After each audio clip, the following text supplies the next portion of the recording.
जय श्री राम दोस्तों, आपका स्वागत है ममता हिंदी कहानियां चैनल में। यहाँ पर आपको मिलेंगी दिल को छू जाने वाली प्रेरणादायक कहानियां। अगर आपको हमारी कहानियां पसंद आए तो वीडियो को लाइक करें, चैनल को सब्सक्राइब करें और अपने सुझाव कमेंट में जरूर दें। आपके सहयोग से आपका अपना चैनल ज्यादा से ज्यादा लोगों तक पहुंच पाए। धन्यवाद।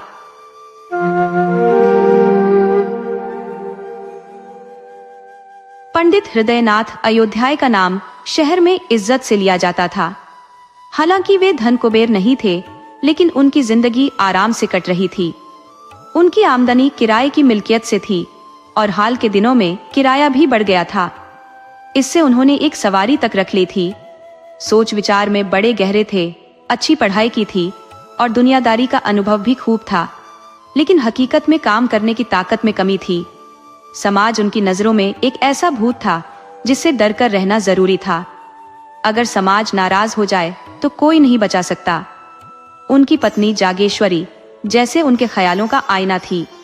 हृदयनाथ जो सोचते वही जागेश्वरी का सोचना होता। दोनों में कभी मतभेद नहीं होता।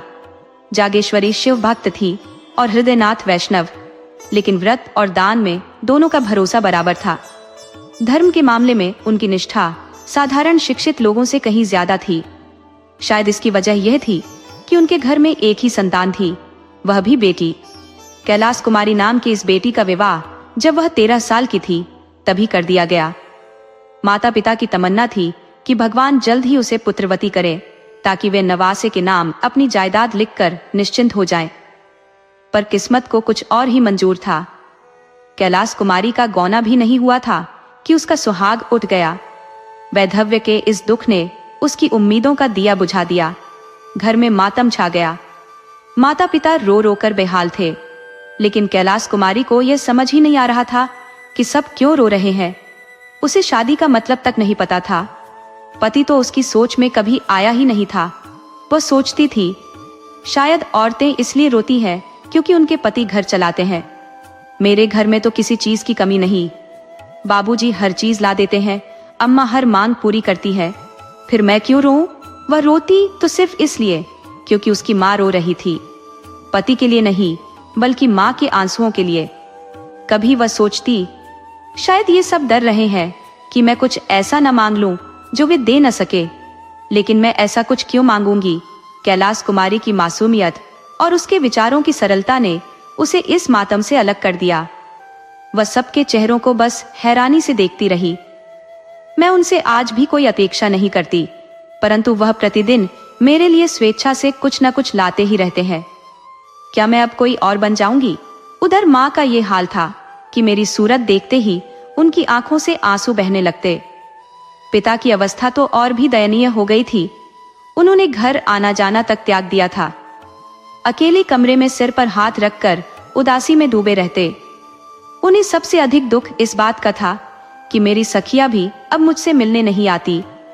जब मैंने माँ से उनके घर जाने की अनुमति मांगी तो वे फूट फूट कर रो पड़ी। माता पिता की ऐसी हालत देखकर मैंने उनके सामने जाना ही बंद कर दिया और अकेले बैठकर किताबें पढ़ने लगी। मेरी एकांत प्रियता को माँ बाप ने किसी और ही दृष्टि से देखा। उन्हें लगा कि मैं शोक के भार से पिघलती जा रही हूँ। ये वज्रपात मेरे कोमल हृदय को चकनाचूर कर चुका है। एक दिन हृदयनाथ ने जागेश्वरी से कहा, मेरा मन करता है कि घर छोड़कर कहीं दूर चला जाऊं। यह दुख अब सहा नहीं जाता। जागेश्वरी ने उत्तर दिया, मेरी तो भगवान से यही प्रार्थना है कि वे मुझे इस संसार से उठा लें। कितनी देर तक इस हृदय पर पत्थर रखकर जीऊं? हृदयनाथ ने गंभीर स्वर में कहा, किसी तरह इसका मन बहलाना होगा जिससे इसे शोकमय विचारों में डूबने का अवसर न मिले। हम लोगों को इस तरह दुखी देखकर इसका दुख और अधिक गहरा हो जाता है। जागेश्वरी ने अपनी असहायता व्यक्त की, मेरी तो बुद्धि कुछ काम ही नहीं कर रही। हृदयनाथ बोले, यदि हम इसी तरह शोक मनाते रहे तो लड़की का जीना मुश्किल हो जाएगा। अब कभी कभी इसे सैर पर ले जाया करो, कभी थिएटर दिखा दो, कभी घर में गाना बजाना करा दो। इन सब चीजों से इसका ध्यान बटा रहेगा। जागेश्वरी ने सहमति जताई। मैं उसे देखते ही रोने लगती हूँ, लेकिन अब अपने आंसुओं को रोकूंगी। तुम्हारा सुझाव बहुत अच्छा है। इसके मन को बहलाए बिना इसका शोक कम नहीं होगा। हृदयनाथ बोले, मैं भी अब उससे हंसी मजाक और दिलचस्प बातें किया करूंगा। कल एक स्टीरियोस्कोप लाऊंगा जिसमें सुंदर दृश्य होंगे। आज ही ग्रामोफोन मंगवा लेता हूँ। इसे हर समय किसी न किसी काम में व्यस्त रखना चाहिए। अकेलापन शोक की आग को और भड़काता है।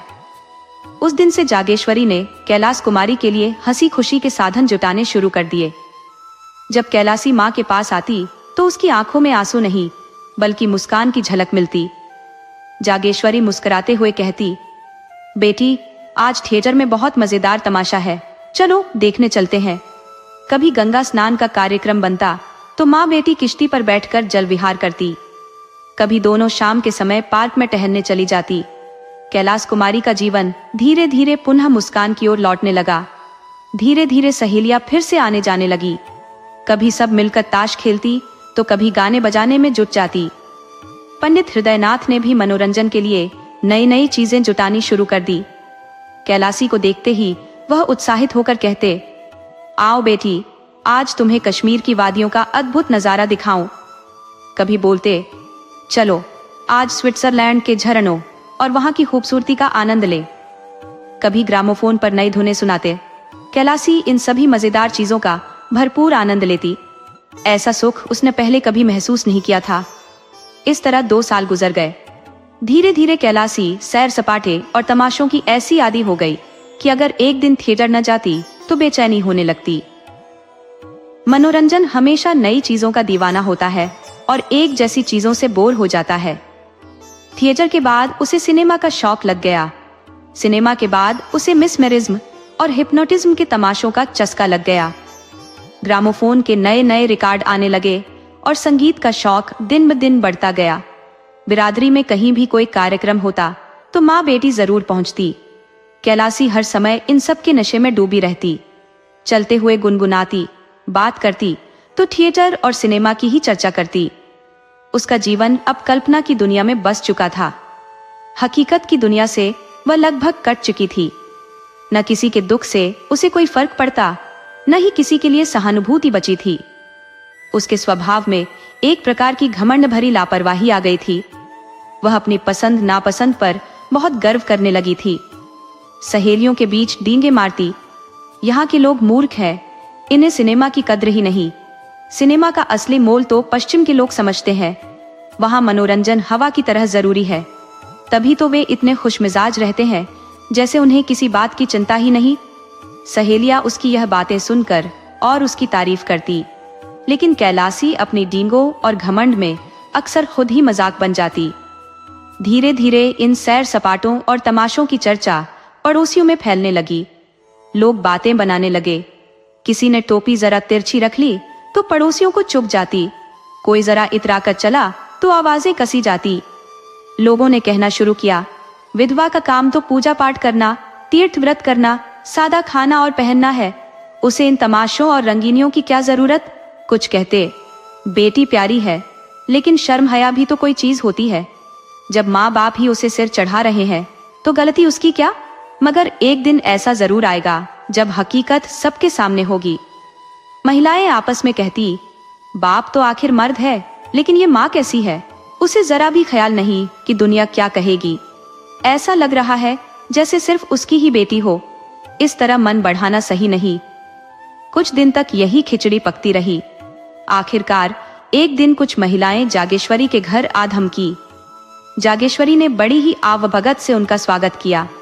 थोड़ी देर तक इधर उधर की बातों के बाद एक महिला ने कहा, जैसे कोई बड़ी गोपनीय बात छेड़ रही हो, बहन तुम तो मस्त हो, मजे से दिन काटती हो। यहाँ तो दिन काटना भारी पड़ जाता है, न कोई काम न धंधा। बताओ भला कोई कब तक बातें करता रहे। दूसरी महिला ने आंखें मटकाते हुए जोड़ा, अरे ये तो भाग्य की बात है। अगर सभी के दिन हंसी खुशी से कटे तो रोने वाला बचेगा ही कौन। यहाँ तो सुबह से शाम तक चक्की और चूल्हे में फंसे रहते हैं। कभी किसी बच्चे को दस्त आ जाते हैं तो कभी किसी को बुखार। कोई मिठाई की फरमाइश करता है तो कोई पैसे मांगकर सिर खाता है। दिन भर हाय हाय करते बीत जाता है, जैसे कठपुतली बनकर नाचते ही रहो। तीसरी महिला ने उसकी बात का रहस्यमय ढंग से विरोध किया, अरे ये सब भाग्य की बात नहीं, इसके लिए वैसा दिल चाहिए।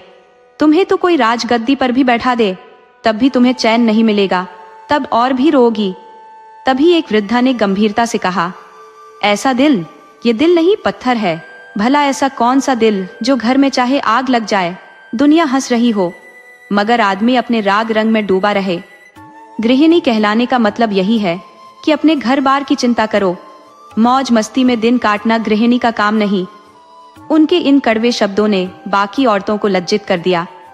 वे जागेश्वरी की खिंचाई करने आई थी, जैसे बिल्ली चूहे से खेलती है। उनका इरादा मजे लेकर चिढ़ाने का था, लेकिन वृद्धा के तीखे व्यंग्य ने उनकी कोशिशें नाकाम कर दी।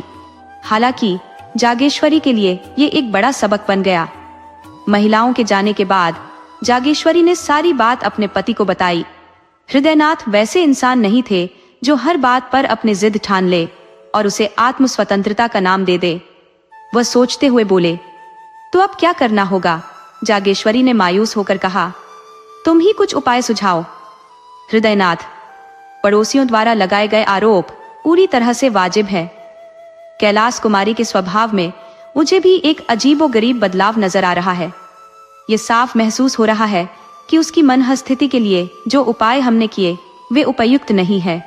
पड़ोसियों की यह बात सच है कि विधवाओं के लिए इस तरह का आनंद विनोद अनुचित है। अब हमें इस चलन को त्यागना होगा। जागेश्वरी, लेकिन कैलाशी इन खेल तमाशों के बिना एक दिन भी नहीं टिक सकती। हृदयनाथ, उसकी मानसिक प्रवृत्तियों को बदलना अनिवार्य है। धीरे धीरे विलास और आनंद की तीव्रता मंद पड़ने लगी। वासनाओं का तिरस्कार होने लगा। पंडितजी ने संध्या समय ग्रामोफोन बंद कर उसकी जगह धार्मिक ग्रंथ पढ़कर सुनाने का नियम बना लिया। माँ बेटी स्वाध्याय, संयम और उपासना में तल्लीन रहने लगी। कैलाशी को गुरुजी ने दीक्षा दी। पड़ोस और बिरादरी की स्त्रियां आई, उत्सव मनाया गया।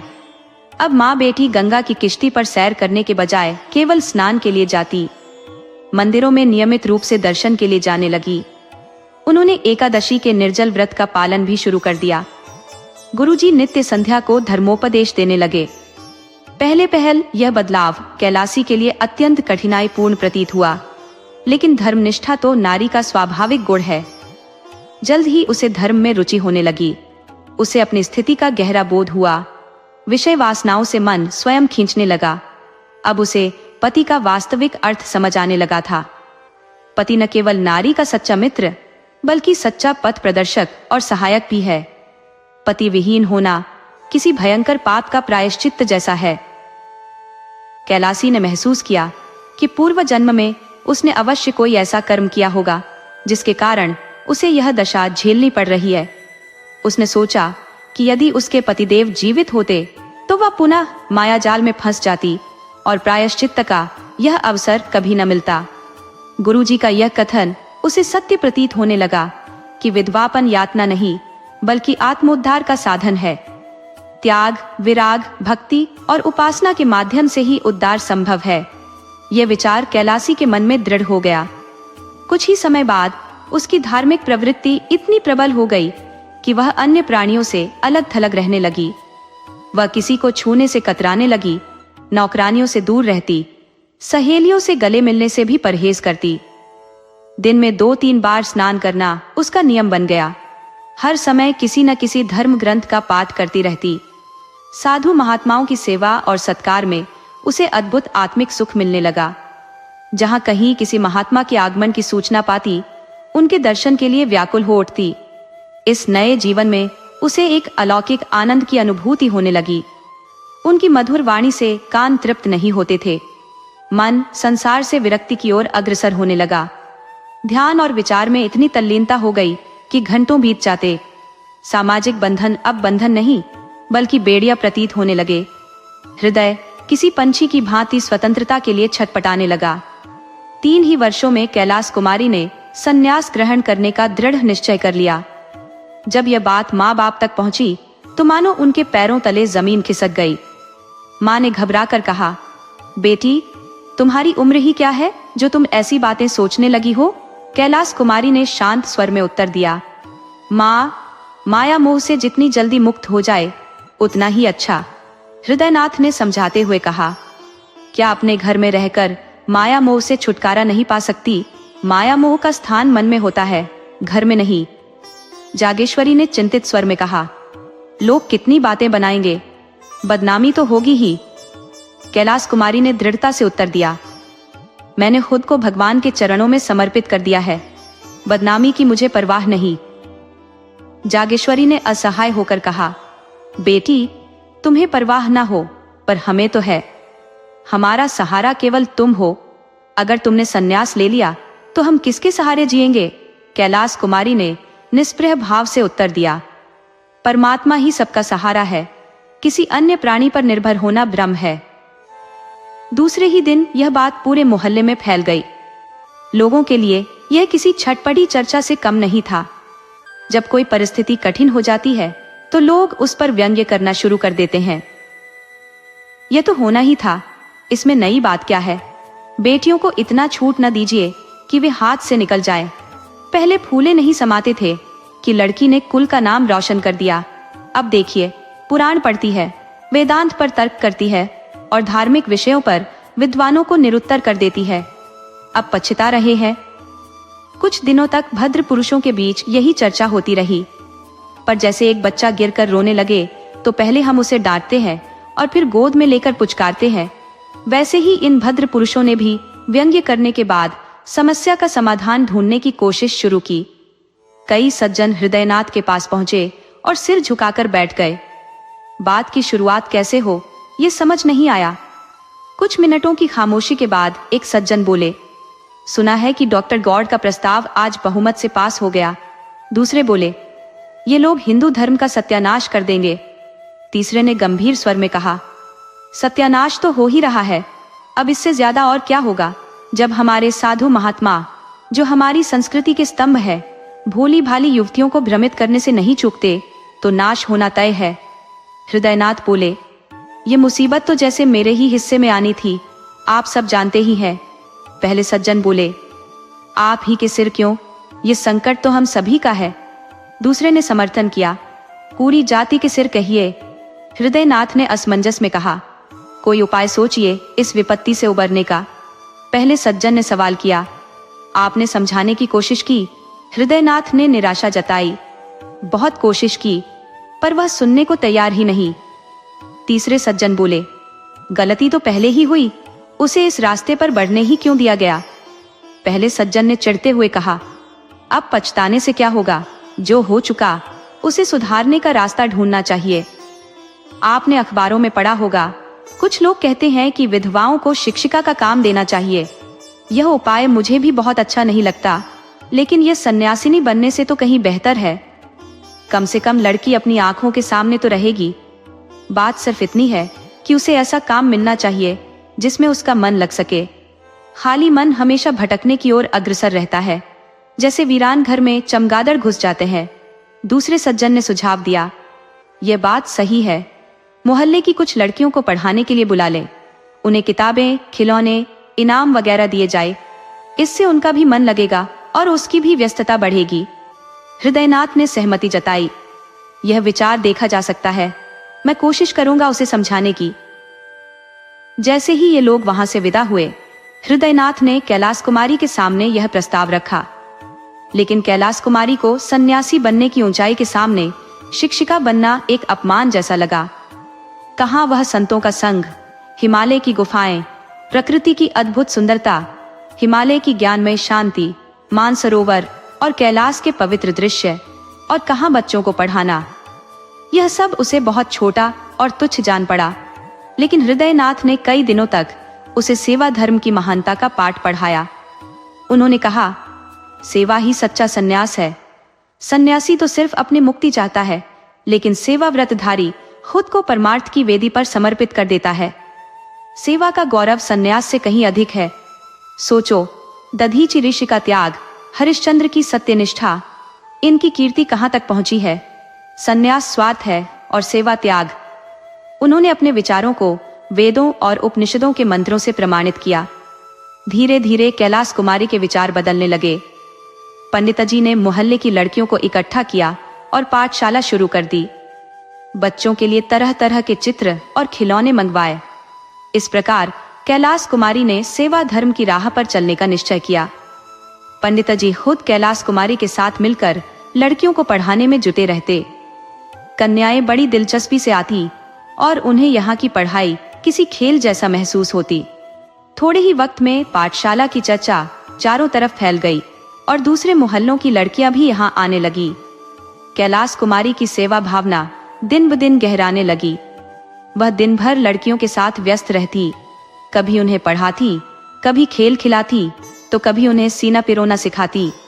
पाठशाला का माहौल एक परिवार जैसा बन गया। अगर कोई लड़की बीमार पड़ जाती तो कैलाशी तुरंत उसके घर पहुंच जाती। वह उसकी सेवा करती, कहानियां सुनाकर या गाने गाकर उसका दिल बहलाती। पाठशाला को खुले हुए 1 साल बीत चुका था। एक दिन उसकी एक प्रिय छात्रा को चेचक हो गया। कैलाशी उसे देखने पहुंची। माँ बाप ने लाख मना किया लेकिन वह नहीं मानी। बोली, थोड़ी देर में लौट आऊंगी। जब वह पहुंची तो लड़की की हालत बहुत खराब थी। पहले जो लड़की लगातार रो रही थी, कैलाशी को देखते ही उसका दुख जैसे कहीं गायब हो गया। कैलाशी वहां 1 घंटे तक रुकी रही। लड़की लगातार उनसे बातें करती रही, लेकिन जब वह जाने के लिए उठी तो लड़की ने रोना शुरू कर दिया। मजबूरी में कैलाशी फिर बैठ गई। समय इसी तरह खिसकता गया और रात हो गई। हृदयनाथ बार बार उसे बुलाने के लिए आदमी भेजते रहे, लेकिन वह लड़की को छोड़ने को तैयार नहीं हुई। उन्हें यह डर था कि अगर वह वहां से चली गई तो लड़की की जान जा सकती है। लड़की की माँ विमाता थी, इसलिए कैलाशी को उसकी ममता पर भरोसा नहीं था। 3 दिन तक कैलाशी वहीं रही। वह 8वें पहर बच्ची के सिरहाने बैठकर पंखा जलती, थकावट होने पर दीवार से पीठ टिका लेती।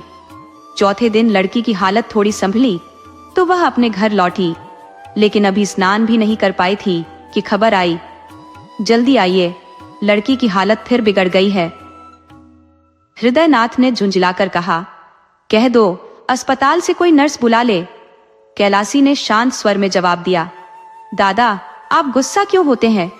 अगर उसकी जान बच जाए तो मैं 3 दिन नहीं 3 महीने उसकी सेवा करने को तैयार हूँ। आखिर यह शरीर इसी दिन के लिए तो है। हृदयनाथ बोले, लेकिन तब तक ये बाकी कन्याएं कैसे पड़ेंगी? कैलाशी मुस्कुराकर बोली, 2-1 दिन में वह ठीक हो जाएगी। दाने मुरझाने लगे हैं, तब तक आप जरा इन लड़कियों की देखभाल कर लीजिए। हृदयनाथ ने चेतावनी दी, यह बीमारी छूत से फैलती है। कैलाशी हंसकर बोली, अगर मर जाऊंगी तो आपके सिर से एक बड़ी समस्या कम हो जाएगी। ये कहते हुए वह वापस चल पड़ी। उनकी भोजन की थाली परसी रह गई। तब हृदयनाथ ने जागेश्वरी से कहा, लगता है जल्द ही इस पाठशाला को भी बंद करना पड़ेगा। जागेश्वरी ने ठंडी सांस लेकर जवाब दिया, बिना मांझी के नाव पार करना बड़ा कठिन होता है। नाव वहीं जाती है जिधर हवा उसे बहा देती है। हृदयनाथ बोले, जो राह निकालता हूँ वही कुछ दिनों बाद दलदल में बदल जाती है। अब फिर बदनामी के हालात बनते दिख रहे हैं। लोग कहेंगे लड़की दूसरों के घर जाकर कई दिन वहां पड़ी रहती है। अब क्या करूं? कह दूं लड़कियों को पढ़ाना ही छोड़ दो? जागेश्वरी ने शांत लेकिन दृढ़ स्वर में कहा, शायद यही सही होगा। 2 दिन बाद जब कैलाश कुमारी लौटी तो हृदयनाथ ने पाठशाला बंद करने का निर्णय उसके सामने रखा।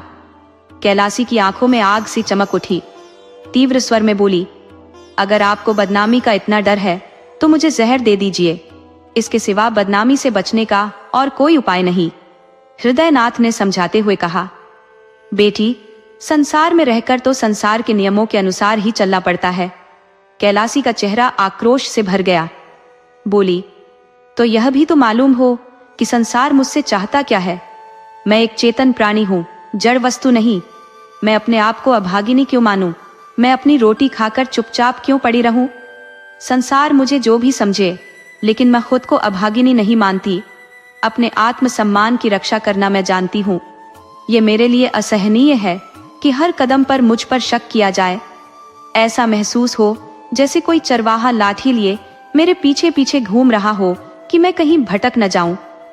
ये कहते हुए कैलाशी वहां से चली गई, क्योंकि उसे डर था कि गुस्से में वह कुछ अनुचित न कह बैठे। पिछले कुछ दिनों से उसे अपनी विवशता का एहसास होने लगा था। उसे यह बात कचोटती कि स्त्री कितनी पराधीन है, मानो विधाता ने उसे पुरुषों के अधीन रहने के लिए ही बनाया हो।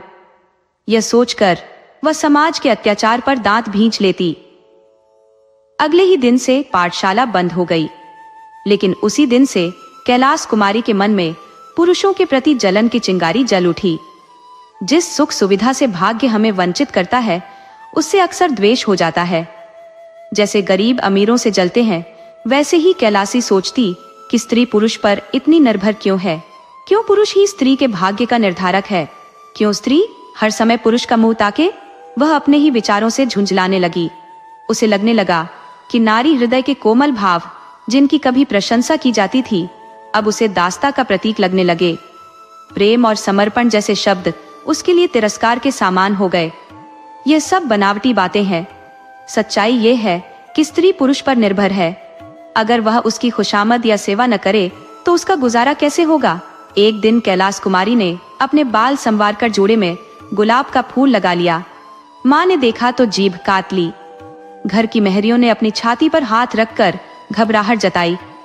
इसी तरह एक दिन उसने रंग बिरंगी रेशमी साड़ी पहन ली। यह बात पड़ोस की महिलाओं तक पहुंचते ही चर्चाओं का विषय बन गई। कैलाश कुमारी ने 8 साल से चला आ रहा एकादशी का व्रत भी छोड़ दिया। अब वह कंघी और आईने को त्याज्य वस्त्रों की तरह नहीं देखती थी। सालक के दिन आए, रोज उसके घर के सामने से बारातें निकलती। मोहल्ले की औरतें अपनी अटारियों पर खड़े होकर दूल्हे के रंग रूप और कद काठी पर चर्चा करती। जागेश्वरी भी बिना एक बार देखे नहीं रह पाती। लेकिन कैलाश कुमारी ने कभी गलती से भी इन जुलूसों को देखने की कोशिश नहीं की। जब कोई विवाह या बारात की बात छेड़ता तो वह मुंह फेर लेती। उसकी नजर में ये विवाह नहीं, भोली भाली लड़कियों के शिकार का आयोजन थे। वह इन चर्चाओं को शिकारी के कुत्तों की भौंक समझती। यह सब विवाह नहीं, बल्कि स्त्रियों का बलिदान था।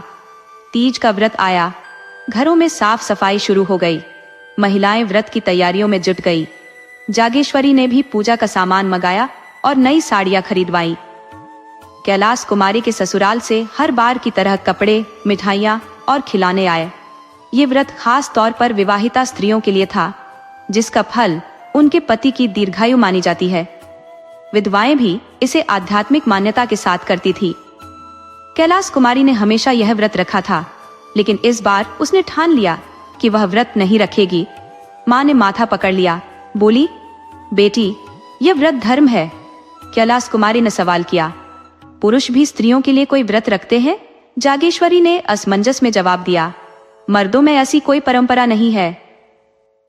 कैलाश कुमारी ने तड़प कर कहा, क्योंकि पुरुषों को स्त्रियों की जान उतनी प्यारी नहीं होती जितनी स्त्रियां उनकी जान को मानती है।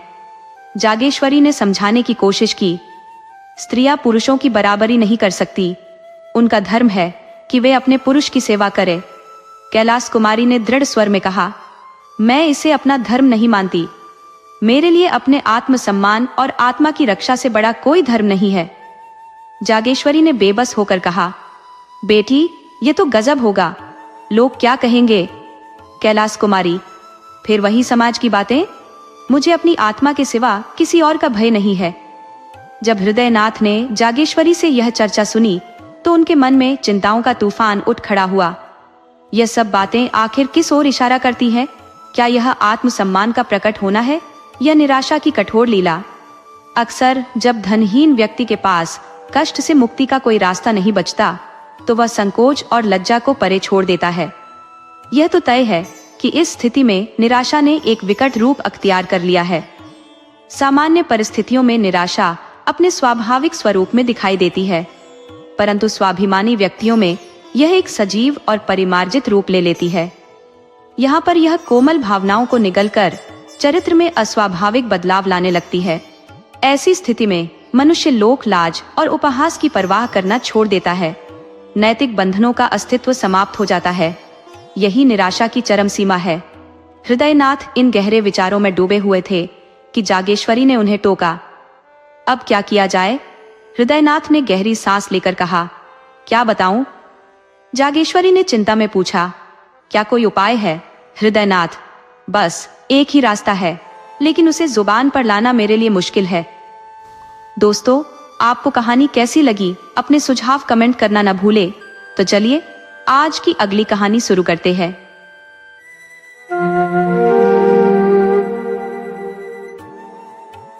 माधवी की आंखों के सामने मानो घना अंधकार छा गया था। उसे कहीं भी सहारा दिखाई नहीं देता था।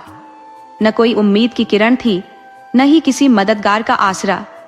वह अपने सूने वीरान घर में अकेली बैठी सिसक रही थी। 22 साल पहले उसके पति का देहांत हो चुका था। घर में धन संपत्ति का नामो निशान नहीं था। उसने जाने कितनी कठिनाइयों और दुखों को सहते हुए अपने इकलौते बेटे को पाला पोसा और बड़ा किया था।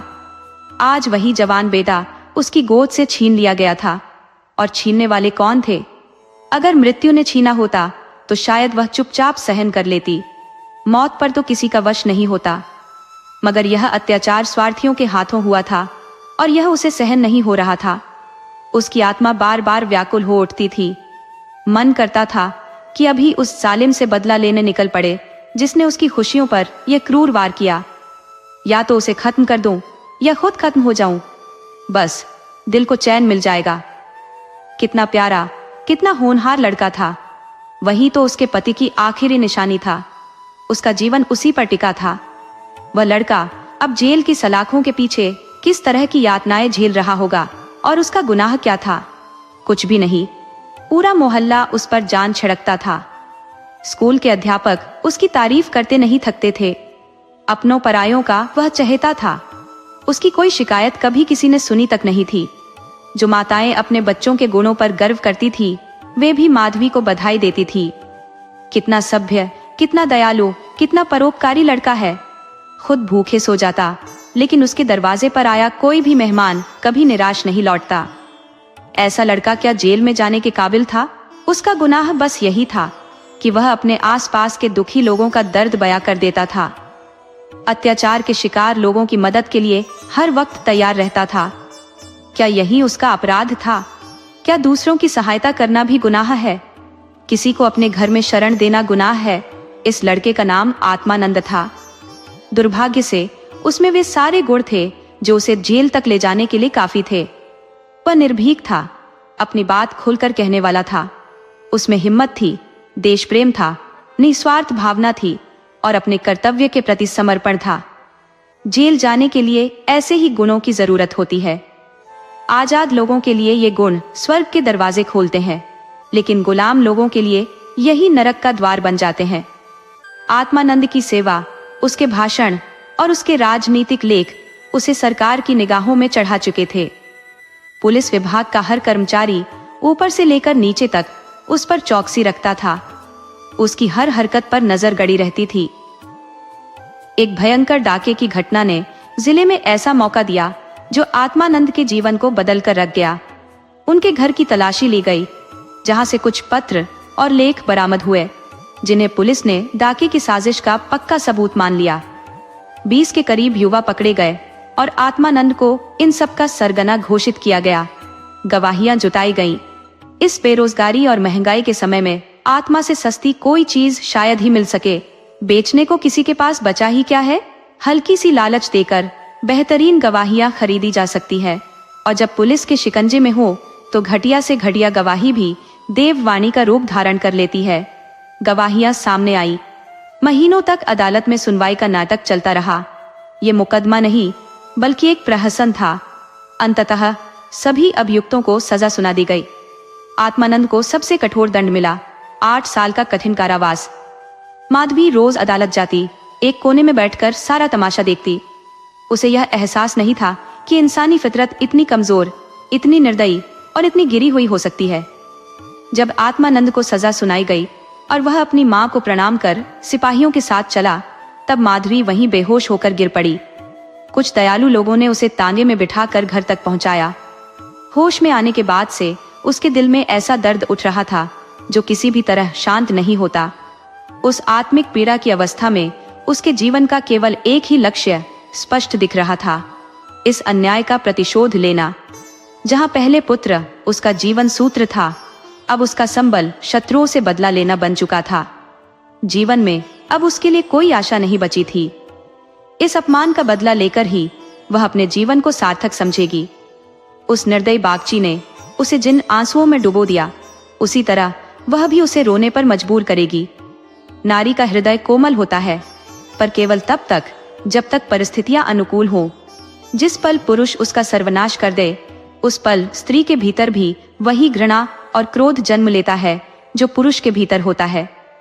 फर्क बस इतना है कि पुरुष हथियार उठाता है और स्त्री अपनी चतुराई का सहारा लेती है। रात का अंधेरा गहराता जा रहा था, लेकिन माधवी के मन में उठती बदले की आग उसे उठने नहीं दे रही थी। उसका दुख अब प्रतिशोध की भावना में विलीन हो चुका था। अब उसे और कुछ याद ही नहीं रह गया। वह सोचने लगी, यह काम कैसे होगा? कभी घर से बाहर कदम तक नहीं रखा था। वैधव्य के पूरे 22 साल इसी घर में गुजर गए थे, लेकिन अब मैं यहाँ और नहीं टिकूंगी। चाहे जबरदस्ती ही क्यों ना हो, निकल जाऊंगी। भिखारिन बनकर रहूंगी, नौकरानी बन जाऊंगी, झूठ बोलूंगी, यहाँ तक कि सारे पाप करूंगी, क्योंकि इस संसार में सत्कर्म के लिए कोई जगह नहीं बची। ऐसा लगता है कि खुद ईश्वर ने भी निराश होकर इस धरती से मुंह फेर लिया है, वरना यहाँ इतने अन्याय कैसे होते और पापियों को सजा क्यों न मिलती। अब इन्हीं हाथों से उसे दंड दूंगी। संध्या का वक्त था। लखनऊ के एक आलिशान बंगले में रौनक थी। दोस्तों की महफिल सजी हुई थी। गाने बजाने का दौर चल रहा था। एक तरफ आतिशबाजी की तैयारी थी और दूसरे कमरे में मेजों पर खाने का सामान सजाया जा रहा था। चारों ओर पुलिस कर्मचारी तैनात थे। यह बंगला पुलिस सुपरिंटेंडेंट मिस्टर बागची का था।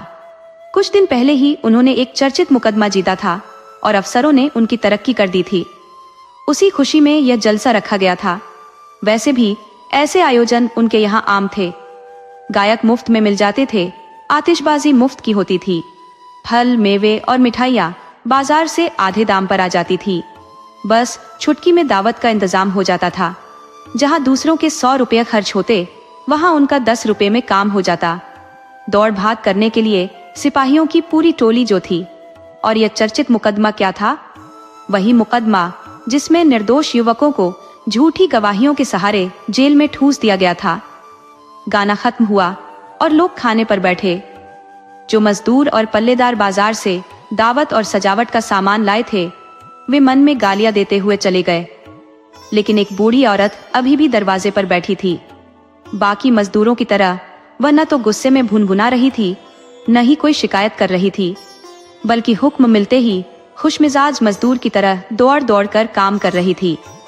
यह माधवी थी, जो मजदूरनी का भेष धरकर अपने घातक इरादे को अंजाम देने आई थी। जब मेहमान चले गए और महफिल उठ गई, तो सारा सामान समेट दिया गया। चारों तरफ सन्नाटा छा गया, लेकिन माधवी वहीं बैठी रही। अचानक मिस्टर बागची ने पूछा, ए बुढ़ी, तू यहाँ क्यों बैठी है? तुझे खाने को कुछ मिला कि नहीं? माधवी ने सिर झुकाकर कहा, हाँ हुजूर, मिल गया। बागची ने चिढ़कर कहा, तो फिर जाती क्यों नहीं? माधवी ने मासूमियत से जवाब दिया, कहाँ जाऊं सरकार, मेरा तो कोई घर द्वार नहीं है। अगर हुक्म हो तो यहीं पड़ी रहूं। पाव भर आटे का सहारा हो जाए हुजूर। बागची ने सोचते हुए कहा, नौकरी करेगी? माधवी बोली, क्यों नहीं करूंगी सरकार, यही तो चाहती हूं। बागची ने कहा, लड़के को संभाल सकती है? माधवी ने विनम्रता से कहा, हाँ हुजूर, ये तो मेरे मन का काम है। बागची ने सिर हिलाया और कहा, अच्छा तो आज से यहीं रह। जा, अंदर जाकर पूछ, जो काम बताएं वह कर। 1 महीना गुजर गया था। माधवी इतनी मेहनत और लगन से काम करती थी कि पूरा घर उससे खुश था। मालकिन का स्वभाव बेहद चिड़चिड़ा था। वह दिन भर खाट पर लेटी रहती और हर छोटी छोटी बात पर नौकरों पर गुस्सा निकालती, लेकिन माधवी उनकी हर डांट फटकार को चुपचाप सह लेती।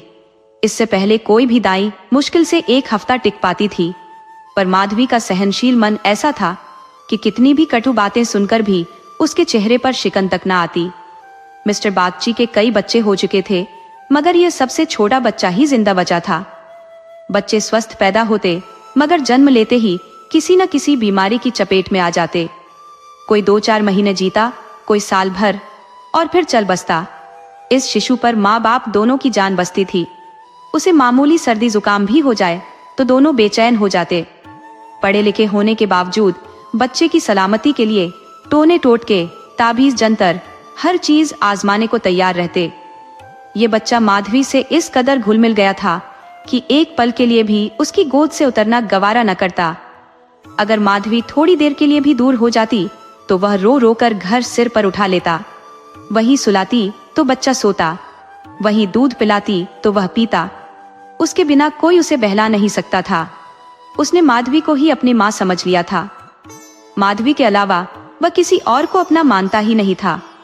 बाप को वह दिन भर में बस 2-4 बार देखता और उन्हें किसी परदेसी जैसा समझता। माँ इतनी कमजोर और सुस्त थी कि गोद में लेकर उसे बहलाने फुसलाने की ताकत उनमें न थी। नौकर चाकर उसे गोद में लेते तो इतनी बेरहमी से कि बच्चे के नाजुक अंगों में दर्द होने लगता। कोई उसे ऊपर उछाल देता जिससे मासूम का कलेजा धक से रह जाता।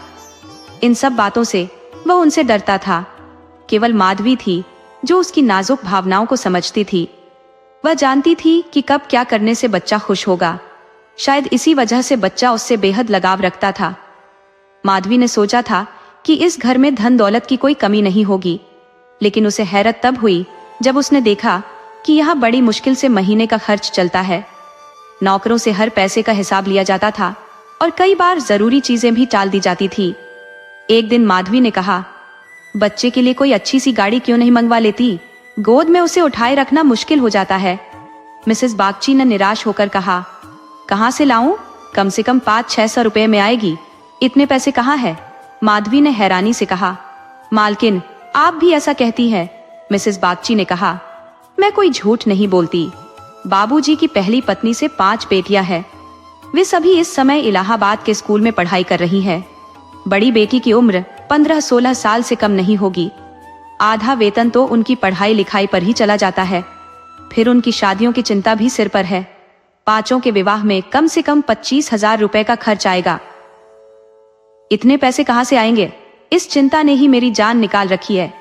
मुझे और कोई बीमारी नहीं है, बस यह चिंता का रोग है। माधवी बोली। घूस का पैसा भी तो आता होगा? मिसेस बागची ने थके स्वर में कहा। अरे बुढ़िया, ऐसे पैसे में कभी बरकत नहीं होती। सच कहूं तो यही घूस हमारी दुर्गति का कारण है। न जाने दूसरों को यह सब कैसे हजम हो जाता है। यहाँ तो जब भी ऐसा पैसा घर में आता है तो कोई न कोई नुकसान जरूर हो जाता है। एक पैसा आता है तो 2 ले जाता है। मैंने कितनी बार बाबूजी से कहा है कि हराम का पैसा घर में मत लाया करो, लेकिन मेरी कौन सुनता है। माधवी को अब उस बच्चे से इतना लगाव हो गया था कि उसके अमंगल की कल्पना भी असहनीय थी। उसकी दिनचर्या अब बच्चे के इर्द गिर्द ही घूमने लगी थी। वह उसी के साथ सोती और उसी के साथ जागती। जब कभी अपने जीवन की बर्बादी की याद आती तो बागची साहब पर क्रोध जरूर आता और उसके पुराने घाव फिर हरे हो जाते, लेकिन उसके मन में घृणा या कटुता का वास नहीं था। घाव भर रहा था, बस कभी कभी ठेस लगने से दर्द महसूस होता था। अब वह इस परिवार को देखकर दया अनुभव करती थी। सोचती, बेचारे ये लोग छीन झपट न करे तो और कैसे गुजारा करे। लड़कियों की शादियां कैसे करेंगे? औरत हमेशा बीमार रहती है, ऊपर से बाबूजी को रोज 1 बोतल शराब चाहिए। ऐसे लोग तो खुद ही अभागे हैं, जिनके घर में 5-5 कुंवारी बेटियां हों, बच्चे पैदा होते ही मर जाते हों, बीवी हमेशा बीमार रहती हो और पति शराब का आदी हो। उस पर तो वैसे ही भगवान का कोप है। इनके मुकाबले तो मैं ही बेहतर हूँ। बरसात के मौसम में कमजोर बच्चों के लिए खतरे बढ़ जाते हैं। कभी खांसी, कभी बुखार, तो कभी पेट खराब। जब चारों ओर ठंडक फैली हो तो कोई कितनी भी कोशिश कर ले, बच्चों को पूरी तरह बचाना मुश्किल हो जाता है। एक दिन माधवी अपने घर चली गई थी। बच्चा रोने लगा तो उसकी माँ ने उसे चुप कराने के लिए एक नौकर को कहा, इसे बाहर ले जाओ और बहला लो। नौकर उसे बाहर ले गया और हरी हरी घास पर बैठा दिया। बारिश अभी अभी थमी थी और जमीन अभी भी गीली थी। कई जगहों पर पानी जमा हो गया था। बच्चे के लिए पानी में खेलना सबसे बड़ा आनंद था। वह खुशी से पानी में लौटने लगा। उधर नौकर आराम से बैठकर दूसरे आदमियों के साथ बातें करता रहा। इस तरह कई घंटे बीत गए। बच्चा जब घर लौटा तो उसकी हालत खराब थी।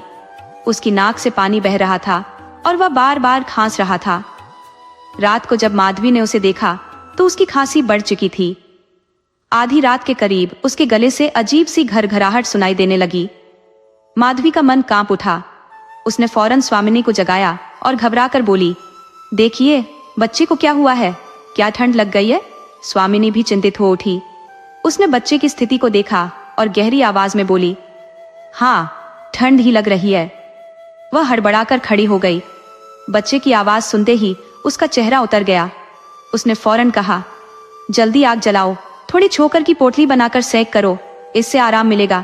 ये नौकर लोग भी ना किसी काम के नहीं। कहार इसे बाहर ले गया होगा और ठंड में बिठा दिया। सारी रात दोनों जागती रही, बच्चे की देखभाल में कोई कसर न छोड़ी। किसी तरह सुबह का उजाला हुआ। मिस्टर बागची को खबर दी गई तो वह सीधे डॉक्टर के पास भागे। भगवान का शुक्र था कि सही समय पर इलाज शुरू हुआ। 3 दिन में बच्चा ठीक हो गया, लेकिन उसकी हालत इतनी नाजुक हो गई थी कि उसे देखकर डर लगता था। माधवी की तपस्या ने बच्चे को बचा लिया। वह न सोती थी न खाती पीती। उसकी सारी दुनिया अब बच्चे में समा गई थी।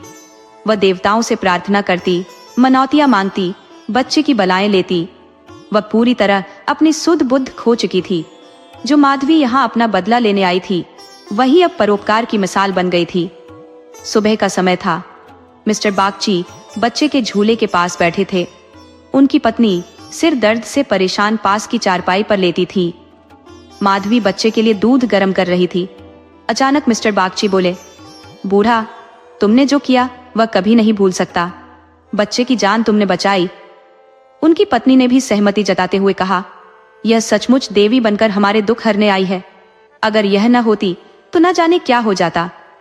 बूढ़ा, मैं तुमसे एक प्रार्थना करती हूँ।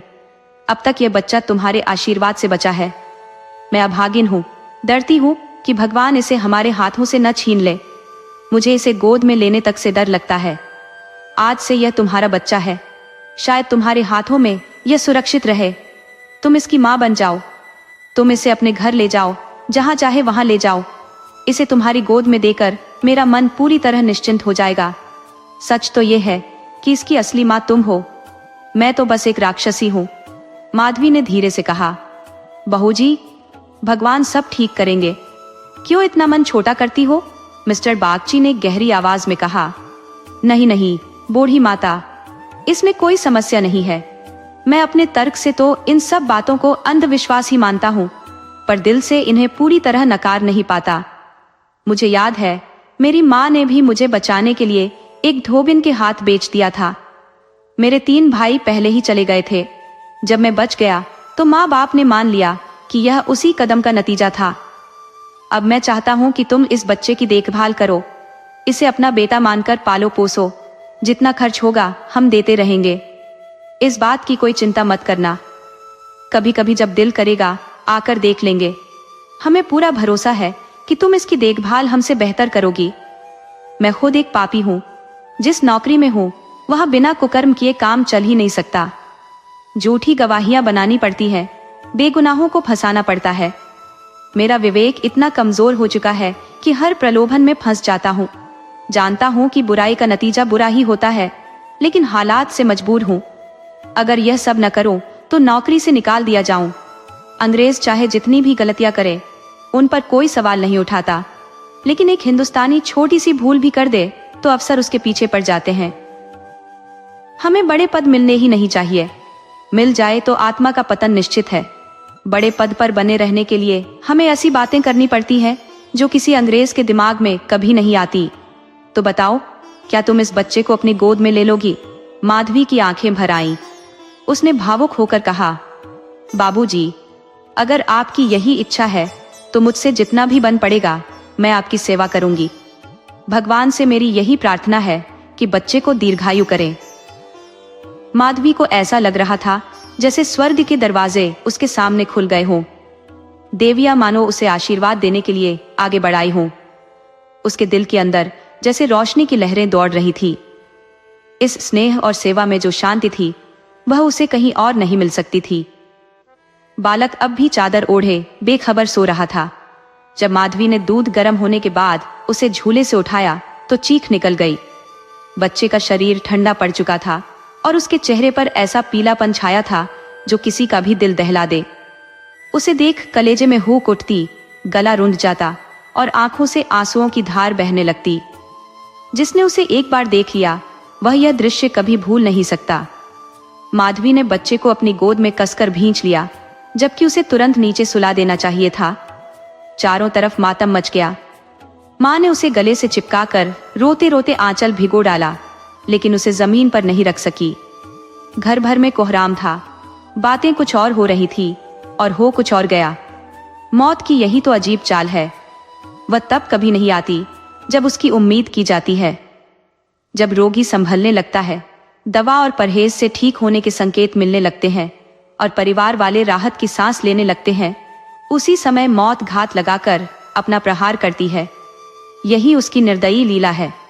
हम इंसान आशाओं के महल खड़े करने में बड़े होशियार हैं। या हम खून के बीज बोकर अमृत के फल चखने की उम्मीद करते हैं, आग से पौधे सींचकर ठंडी छांव में बैठने का सपना देखते हैं। अरे कैसी मूर्खता है यह। दिन भर घर में मातम छाया रहा। पिता फूट फूट कर रो रहे थे, माँ तड़प रही थी और माधवी कभी माँ को तो कभी पिता को संभालने की कोशिश कर रही थी। अगर अपने प्राण देकर वह बच्चे को जिंदा कर सकती तो इसे अपना सौभाग्य मानती। वह यहाँ बदला लेने के इरादे से आई थी, लेकिन आज जब उसकी मंशा पूरी हो चुकी थी और उसे खुश होना चाहिए था, तो वह इससे भी बड़ी पीड़ा झेल रही थी जो अपने बेटे की जेल यात्रा पर हुई थी। वह दूसरों को रुलाने आई थी, लेकिन खुद आंसुओं में डूबी जा रही थी। माता का हृदय तो करुणा का महासागर है। उसे चाहे जितना जलाओ, उसमें से दया की ही सुगंध उठेगी। उसे चाहे जितना पीसो, उसमें से दया का ही अमृत टपकेगा। वह देवी है। यहाँ तक कि विपत्ति की सबसे कठोर लीलाएं भी उस निर्मल स्रोत को मैला नहीं कर सकती। दोस्तों, आपको कहानी कैसी लगी? अपने सुझाव कमेंट करना न भूले। तो चलिए आज की अगली कहानी शुरू करते हैं।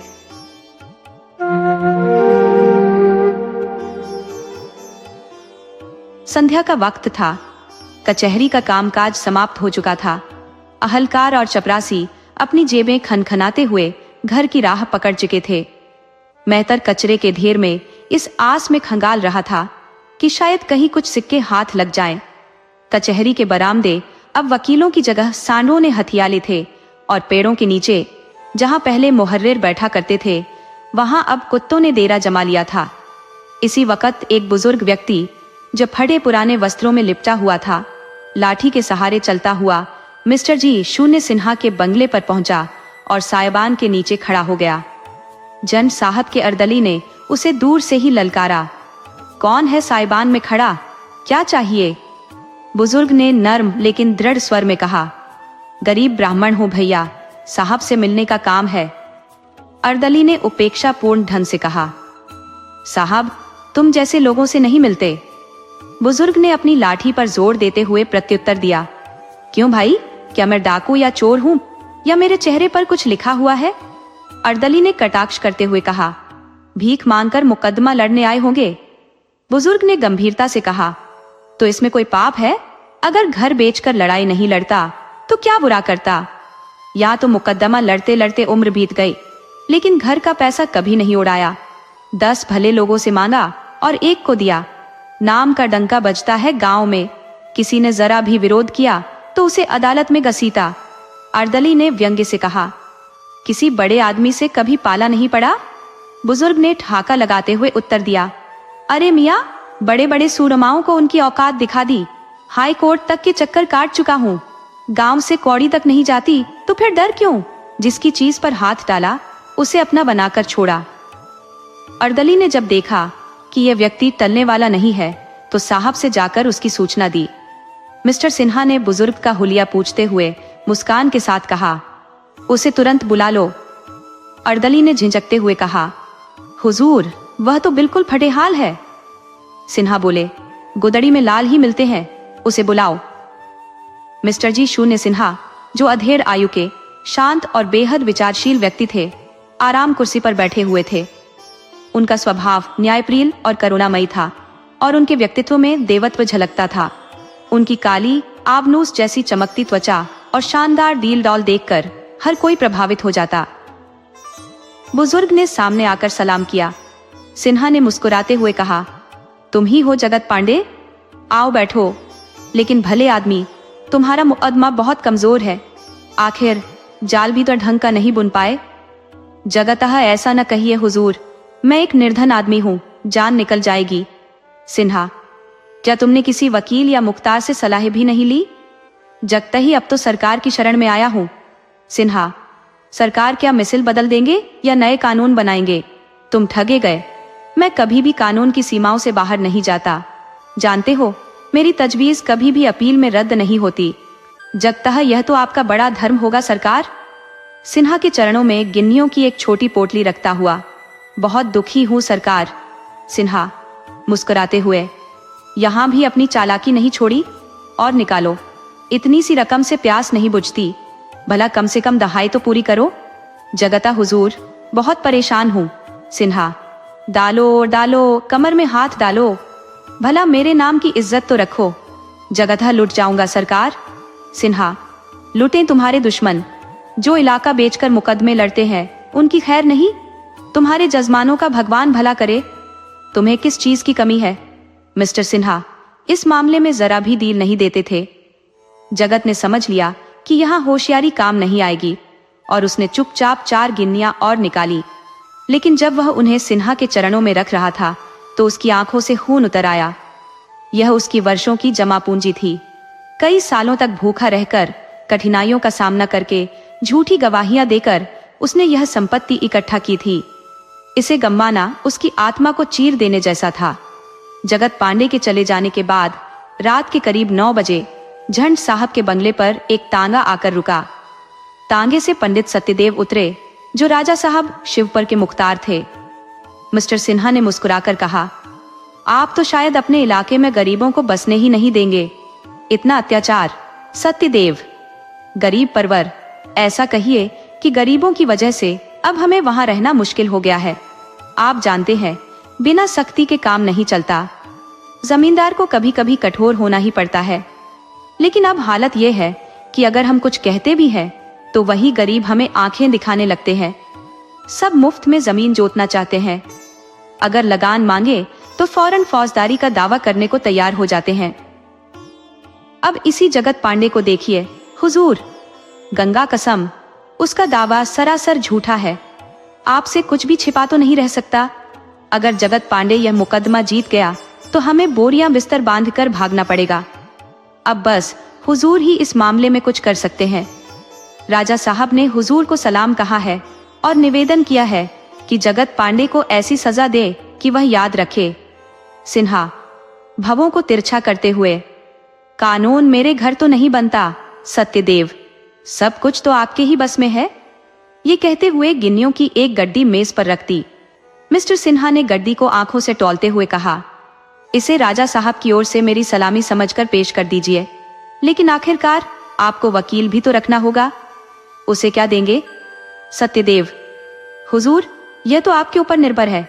जितनी ज्यादा पेशियां होंगी उतना ही खर्च बढ़ेगा।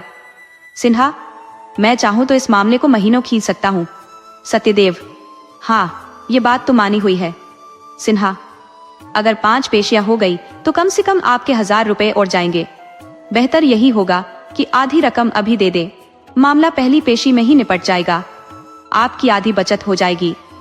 सत्यदेव ने 10 गिन्नियां और निकालकर मेज पर रख दी और आत्मविश्वास से बोले, सत्यदेव, अगर इजाजत हो तो राजा साहब को खबर कर दूं कि आप चिंता न करें, साहब की कृपा बरस गई है।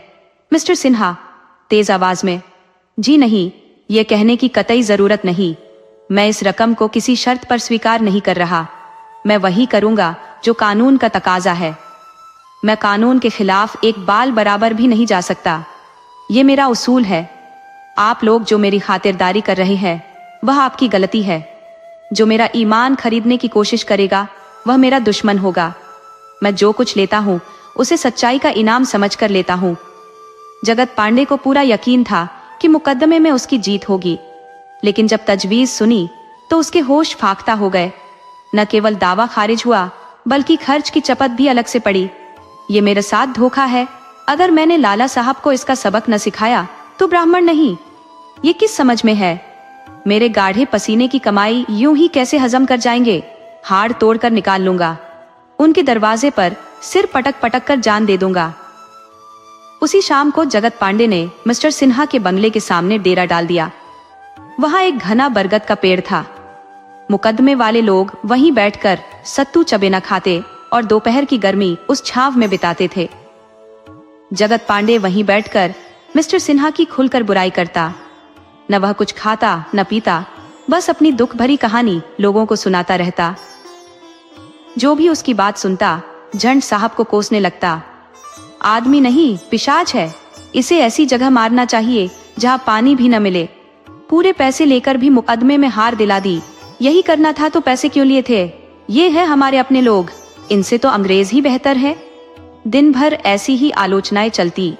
जगत पांडे के आसपास हर वक्त भीड़ लगी रहती। इस तरह 4 दिन गुजर गए और बात मिस्टर सिन्हा तक भी जा पहुंची। बाकी रिश्वतखोर अफसरों की तरह वह भी हेकड़ी में माहिर थे। ऐसा बर्ताव करते मानो यह बीमारी उन्हें छू भी नहीं सकती। जब वह कानून की मर्यादा से एक रत्ती भी नहीं हटते थे तो उन पर रिश्वत का इल्जाम कैसे लगता, और अगर कोई इल्जाम लगाता भी तो उसकी सुनवाई कौन करता? ऐसे माहिर खिलाड़ी पर उंगली उठाना आसान न था। मिस्टर सिन्हा तो अपने बड़े अफसरों की भी चापलूसी नहीं करते थे, जिससे उनकी इज्जत और बढ़ जाती। मगर इस बार जगत पांडे ने ऐसा वार किया जिसका उनके पास कोई जवाब न था। ऐसा डीठ और जिद्दी आदमी उन्होंने पहले कभी नहीं देखा था। वह अपने नौकरों से पूछते, बुढ़ा क्या कर रहा है? नौकर वफादारी दिखाने के चक्कर में बात को बढ़ा चढ़ाकर बताते, हुजूर, वह कह रहा था भूत बनकर आपके पीछे पड़ जाऊंगा। जिस दिन मरूंगा उस दिन 100 जगत पांडे खड़े होंगे। मिस्टर सिन्हा पक्के नास्तिक थे, लेकिन ऐसी बातें सुन सुनकर बेचैन हो जाते। उनकी पत्नी तो और भी डर जाती और नौकरों से कहती, जाकर पूछो उससे क्या चाहता है, जितना पैसा मांगे दे दो, बस इसे यहां से भगाओ।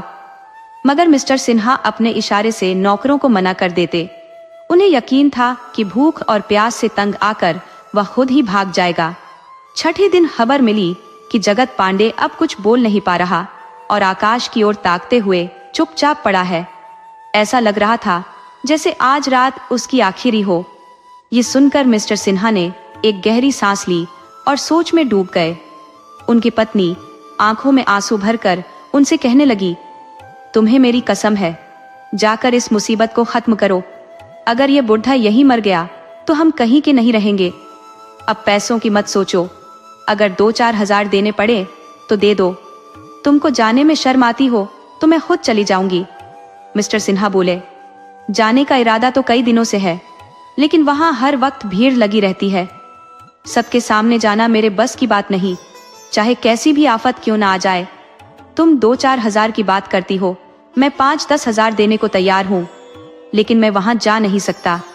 न जाने किस बुरे वक्त में मैंने इस आदमी से पैसे लिए थे। जानता अगर ये इतना बड़ा तमाशा खड़ा करेगा तो फाटक के अंदर कदम रखने ही न देता। ऊपर से तो ऐसा भोला लगता था जैसे गऊ। पहली बार इंसान को परखने में ऐसी भूल हुई है। पत्नी, तो क्या मैं ही जाऊं? शहर की तरफ से आती हूं, सारे लोगों को हटाकर अकेले में बात कर लूंगी, किसी को भनक भी नहीं लगेगी। इसमें तो कोई दिक्कत नहीं है।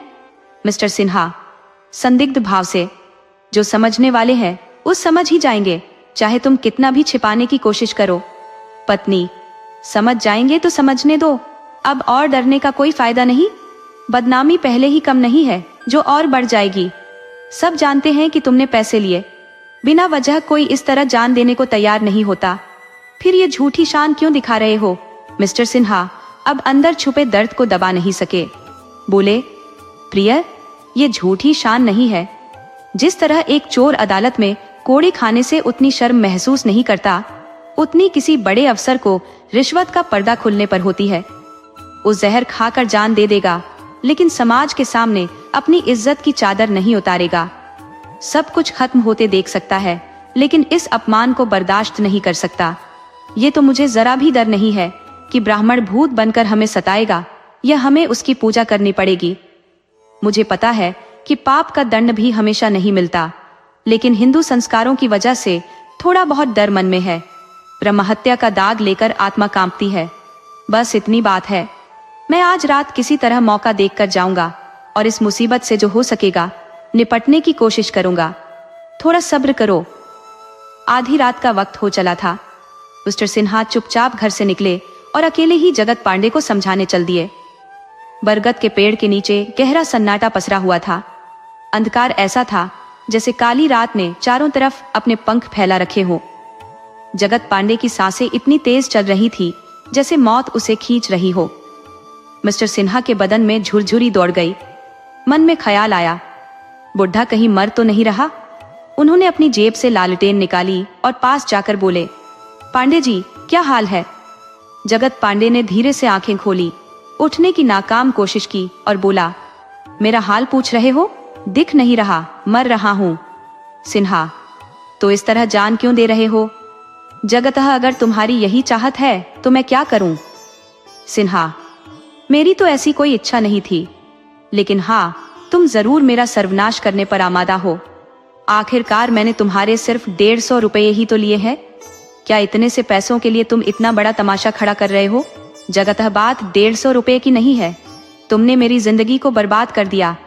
अगर मेरी डिग्री पूरी हो गई होती तो आज मुझे 10 बीघे जमीन मिलती और इलाके में मेरी इज्जत होती।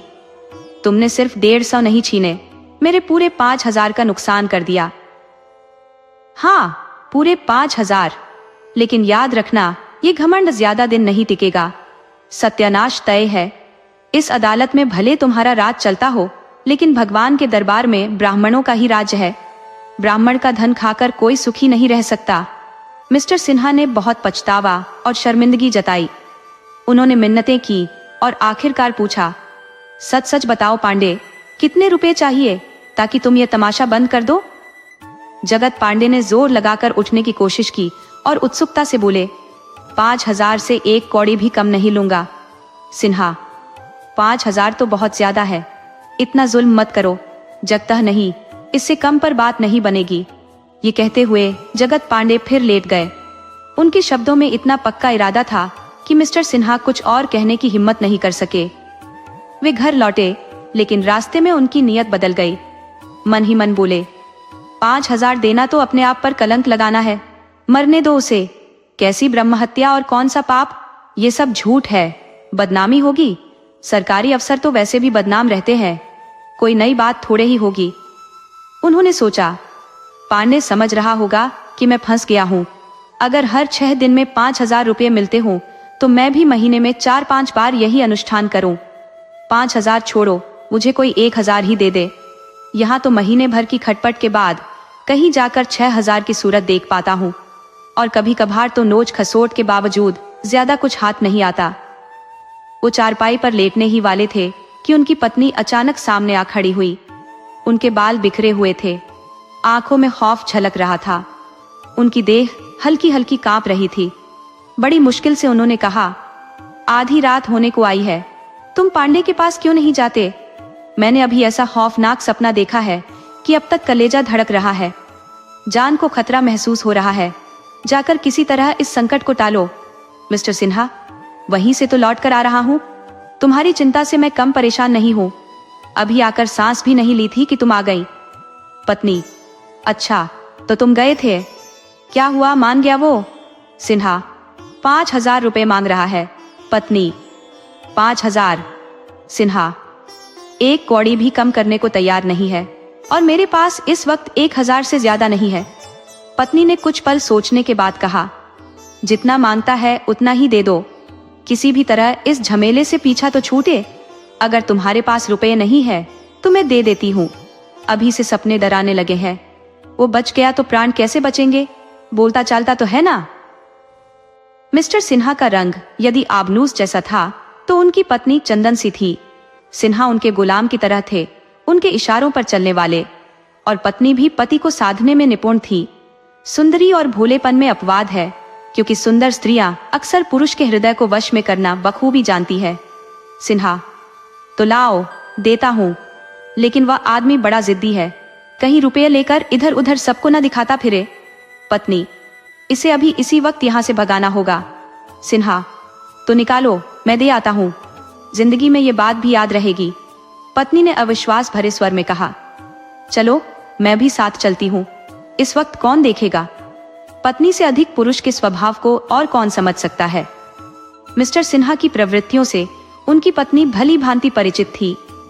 उन्हें डर था कि कहीं पति रास्ते में रुपये छिपाकर कह न दे कि दे आए, या यह न कहे कि रुपये देकर भी वह नहीं माना, तो मैं क्या करूं? पत्नी ने संदूक से नोटों का पुलिंदा निकाला, उसे चादर में छिपाया और मिस्टर सिन्हा के साथ चल पड़ी। सिन्हा के चेहरे पर पछतावे की झलक थी। लालटेन हाथ में लिए वह भीतर ही भीतर खींच रहे थे। मन में विचार उठ रहा था, 5,000 रुपए हाथ से जा रहे हैं, इतने रुपए फिर कब मिलेंगे? इससे तो अच्छा होता कि वह मर ही जाता, बदनामी ही होती, कोई मेरी जेब से तो रुपए नहीं छीन लेता।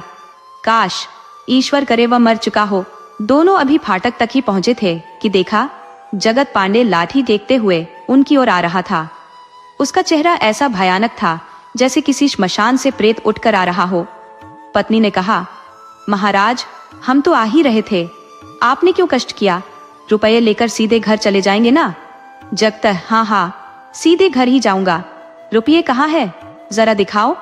पत्नी ने नोटों का पुलिंदा निकाला और लालटेन की रोशनी में दिखाते हुए बोली, गिन लो, पूरे 5,000 है। जगत पांडे ने पुलिंदा हाथ में लिया और बैठकर नोटों को पलटने लगा। उसकी आंखों में एक नई चमक आ गई। नोटों को हाथों में तौलते हुए वह बोला, पूरे 5,000 है। पत्नी, पूरे गिन लिए? जगता, 5,000 में 2 टोकरी भर जाएगी, हाथों से इशारा करते हुए।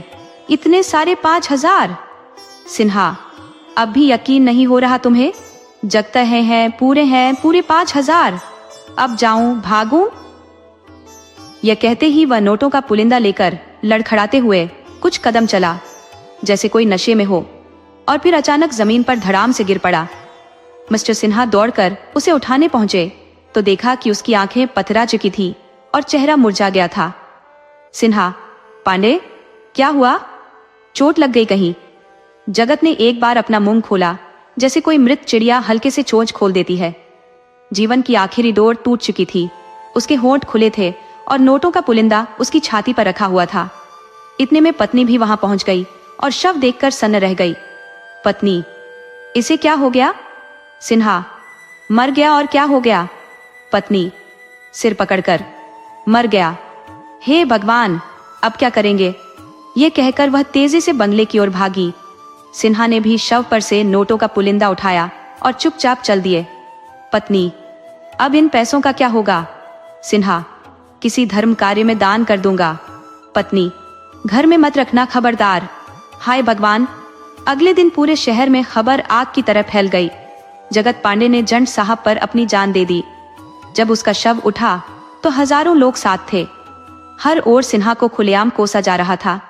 शाम को कचहरी से लौटकर मिस्टर सिन्हा दुखी मन से बैठे ही थे कि नौकर आकर बोले, सरकार, हमें छुट्टी चाहिए, हमारा हिसाब कर दीजिए। बिरादरी वाले धमका रहे हैं कि अगर झंड साहब की नौकरी करोगे तो हुक्का पानी बंद कर देंगे। सिन्हा गुस्से में, कौन धमका रहा है? कहार, सरकार, किसका नाम ले? सब कह रहे हैं। रसोइया, हुजूर, मुझे तो लोग मंदिर में घुसने से मना कर रहे हैं। साइस, हुजूर, बिरादरी से बैर करके हम कहाँ जाएंगे? हमारा आज से इस्तीफा समझिए, हिसाब बाद में हो जाएगा। मिस्टर सिन्हा ने खूब डांटा धमकाया, समझाया भी, मगर किसी ने एक न सुनी। आधे घंटे के भीतर सभी नौकर अपना अपना सामान समेटकर चले गए। सिन्हा गुस्से से दांत पीसते रह गए, लेकिन सरकारी काम तो रुकता नहीं। उन्होंने तुरंत कोतवाल को खबर दी और कुछ लोगों को बेगार में पकड़वा लिया। काम चल निकला। इसी दिन से मिस्टर सिन्हा और हिंदू समाज के बीच तनाव शुरू हो गया। धोबी ने कपड़े धोने से मना कर दिया। ग्वाले ने दूध पहुंचाने में आनाकानी शुरू कर दी। नाई ने दाढ़ी बनाना बंद कर दिया। इन परेशानियों के बीच पत्नी का रोना धोना और हाल बेहाल किए जा रहा था। इन्हें हर रात भयानक सपने घेर लेते। एक कमरे से दूसरे कमरे में जाने की सोच मात्र से प्राण हलक में अटक जाते। किसी को थोड़ा सा सिर दर्द भी होता तो जैसे जान पर बन आती। सबसे बड़ी समस्या यह थी कि उनके अपने रिश्तेदारों ने भी आना जाना छोड़ दिया था। एक बार साले साहब आए, मगर पानी तक पीने की जहमत नहीं उठाई। इसी तरह बहनोई आए और बिना पान खाए वापस लौट गए। मिस्टर सिन्हा पूरे धैर्य के साथ यह तिरस्कार झेलते रहे। अब तक उनकी आर्थिक स्थिति पर कोई असर नहीं पड़ा था। उनके द्वार पर जरूरतमंद लोग आते ही थे और नजराने तोहफे भी मिलते रहते थे। इसीलिए फिक्र की खास वजह नहीं थी। मगर बिरादरी से दुश्मनी करना ऐसा है जैसे पानी में रहकर मगर से बैर करना। कोई न कोई ऐसा मौका जरूर आता है जब सिर झुकाना ही पड़ता है। मिस्टर सिन्हा को भी ऐसा ही एक अवसर मिला। यह उनकी बेटी त्रिवेणी की शादी का वक्त था। शादी वह समस्या है जो बड़े से बड़े अभिमानी को भी झुका देती है। चाहे आप किसी के आने जाने की परवाह न करें, मेल जोल, भोज या सामाजिक रीति रिवाजों से किनारा कर ले, लेकिन लड़की का विवाह एक ऐसी जिम्मेदारी है जिससे बचा नहीं जा सकता। मिस्टर सिन्हा पहले से ही इस बात को लेकर चिंतित थे कि त्रिवेणी के विवाह में कठिनाइयां आएंगी, लेकिन उन्हें यह भरोसा था कि धन का असीम बल इस समस्या को सुलझा देगा। उन्होंने कुछ समय तक जानबूझकर विवाह को टालने की कोशिश की, इस उम्मीद में कि यह विरोध कुछ कम हो जाएगा। लेकिन जब त्रिवेणी ने 16वां वर्ष पार कर लिया तो टालने का कोई बहाना नहीं बचा। उन्होंने कई जगह संदेश भेजे, लेकिन जहां भी उनका प्रस्ताव गया वहां से जवाब मिला, हमें मंजूर नहीं। जिन घरों में पहले उनके प्रस्ताव को सुनकर लोग खुद को भाग्यशाली मानते थे, वहां से भी यही उत्तर मिला। मिस्टर सिन्हा ने धन का लालच दिया, जमीन देने का प्रस्ताव किया और लड़के को विदेश भेजकर पढ़ाने तक का वादा किया, लेकिन हर बार उन्हें एक ही जवाब सुनने को मिला, हमें मंजूर नहीं। जब ऊंचे घरानों से यह जवाब मिला तो उन्होंने उन घरों में प्रस्ताव भेजा जहां पहले उनके साथ भोजन करने में भी उन्हें झिझक होती थी, लेकिन वहां भी नतीजा वही रहा, हमें मंजूर नहीं। अंततः वह स्वयं कई जगह दौड़ दौड़ कर गए, लोगों से मिन्नतें की, लेकिन उत्तर वही रहा। हो सकता था कि बहिष्कृत घरानों में उनका प्रस्ताव स्वीकार हो जाता, लेकिन मिस्टर सिन्हा यह कड़वा घूंट पीने को तैयार नहीं थे। वे उन लोगों से मेलजोल नहीं रखना चाहते थे जिनका बिरादरी में कोई मान सम्मान न था। इस तरह 1 साल गुजर गया। मिसेस सिन्हा चारपाई पर लेटी दर्द से कराह रही थी। त्रिवेणी रसोई में खाना बना रही थी और मिस्टर सिन्हा पत्नी के पास बैठे गहरी चिंता में डूबे हुए थे। उनके हाथ में एक चिट्ठी थी जिसे वे बार बार पढ़ते और किसी सोच में डूब जाते। काफी देर बाद रोगिणी ने आंखें खोली और बोली, अब तो नहीं बचूंगी, पांडे मेरी जान लेकर मानेगा। तुम्हारे हाथ में कौन सा कागज है? सिन्हा ने भरे मन से जवाब दिया, ये यशोदा नंदन का खत है। ये पाजी ऐसा पत्र लिखते हुए जरा भी शर्म नहीं करता। मैंने इसे नौकरी दिलाई, इसकी शादी करवाई और आज इसका घमंड इतना बढ़ गया है कि अपने छोटे भाई की शादी मेरी त्रिवेणी से करना भी गवारा नहीं करता। कृतघ्न कहीं का, पत्नी ने कराहते हुए कहा, हे भगवान, अब उठा लो, ये दुख और नहीं सहा जाता। अंगूर खाने की इच्छा हो रही है, मंगवाए थे या नहीं? सिन्हा ने धीमे स्वर में कहा, मैं खुद जाकर ले आया था। ये कहते हुए उन्होंने अंगूरों से भरी तश्तरी पत्नी के पास रख दी। वह धीरे धीरे अंगूर खाने लगी। जब तश्तरी खाली हो गई तो उन्होंने पूछा, अब किसके पास रिश्ता भेजोगे? सिन्हा ने थके हुए स्वर में जवाब दिया, कहाँ भेजूं? अब कोई ऐसा आदमी नजर नहीं आता। ऐसी बिरादरी में रहने से तो यह बेहतर होगा कि बिरादरी से ही बाहर निकल जाऊं। मानता हूं मैंने एक ब्राह्मण से रिश्वत ली थी, ये बात छिपी नहीं है, लेकिन रिश्वत कौन नहीं लेता? कोई भी अपने स्वार्थ से नहीं चूकता। अगर ब्राह्मण नहीं तो खुद भगवान ही क्यों ना हो, रिश्वतखोर उन्हें भी लूट लेंगे। अगर कोई रिश्वत देकर निराश होकर अपने प्राण त्याग देता है तो इसमें मेरा क्या दोष? अगर कोई मेरे फैसले से नाराज होकर जहर खा ले तो मैं क्या कर सकता हूँ? फिर भी मैं प्रायश्चित करने को तैयार हूँ।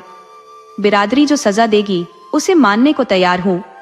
मैंने हर किसी से कह दिया है, जो भी प्रायश्चित करवाना हो करा लो, लेकिन कोई मेरी सुनता ही नहीं। सजा तो अपराध के मुताबिक होनी चाहिए, वरना यह सरासर अन्याय है।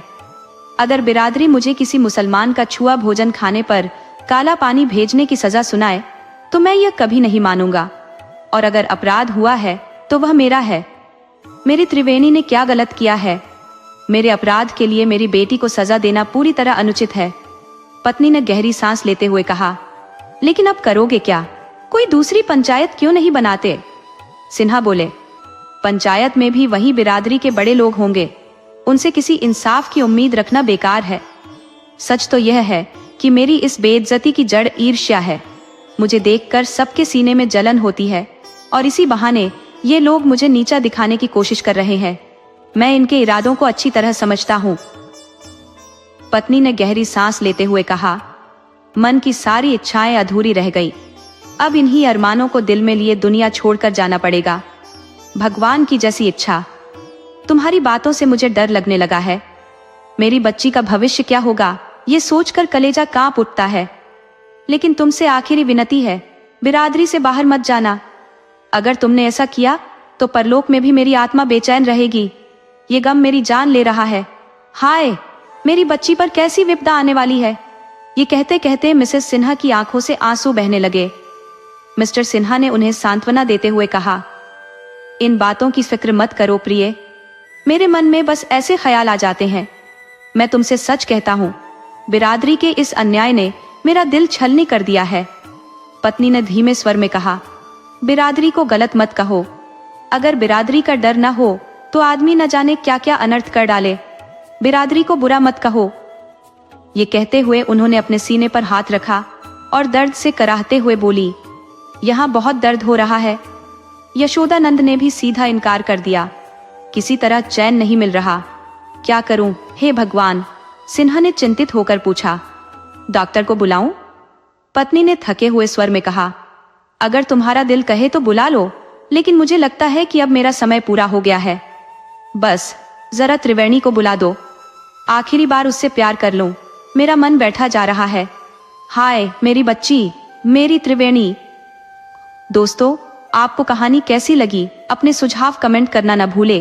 तो चलिए आज की अगली कहानी शुरू करते हैं।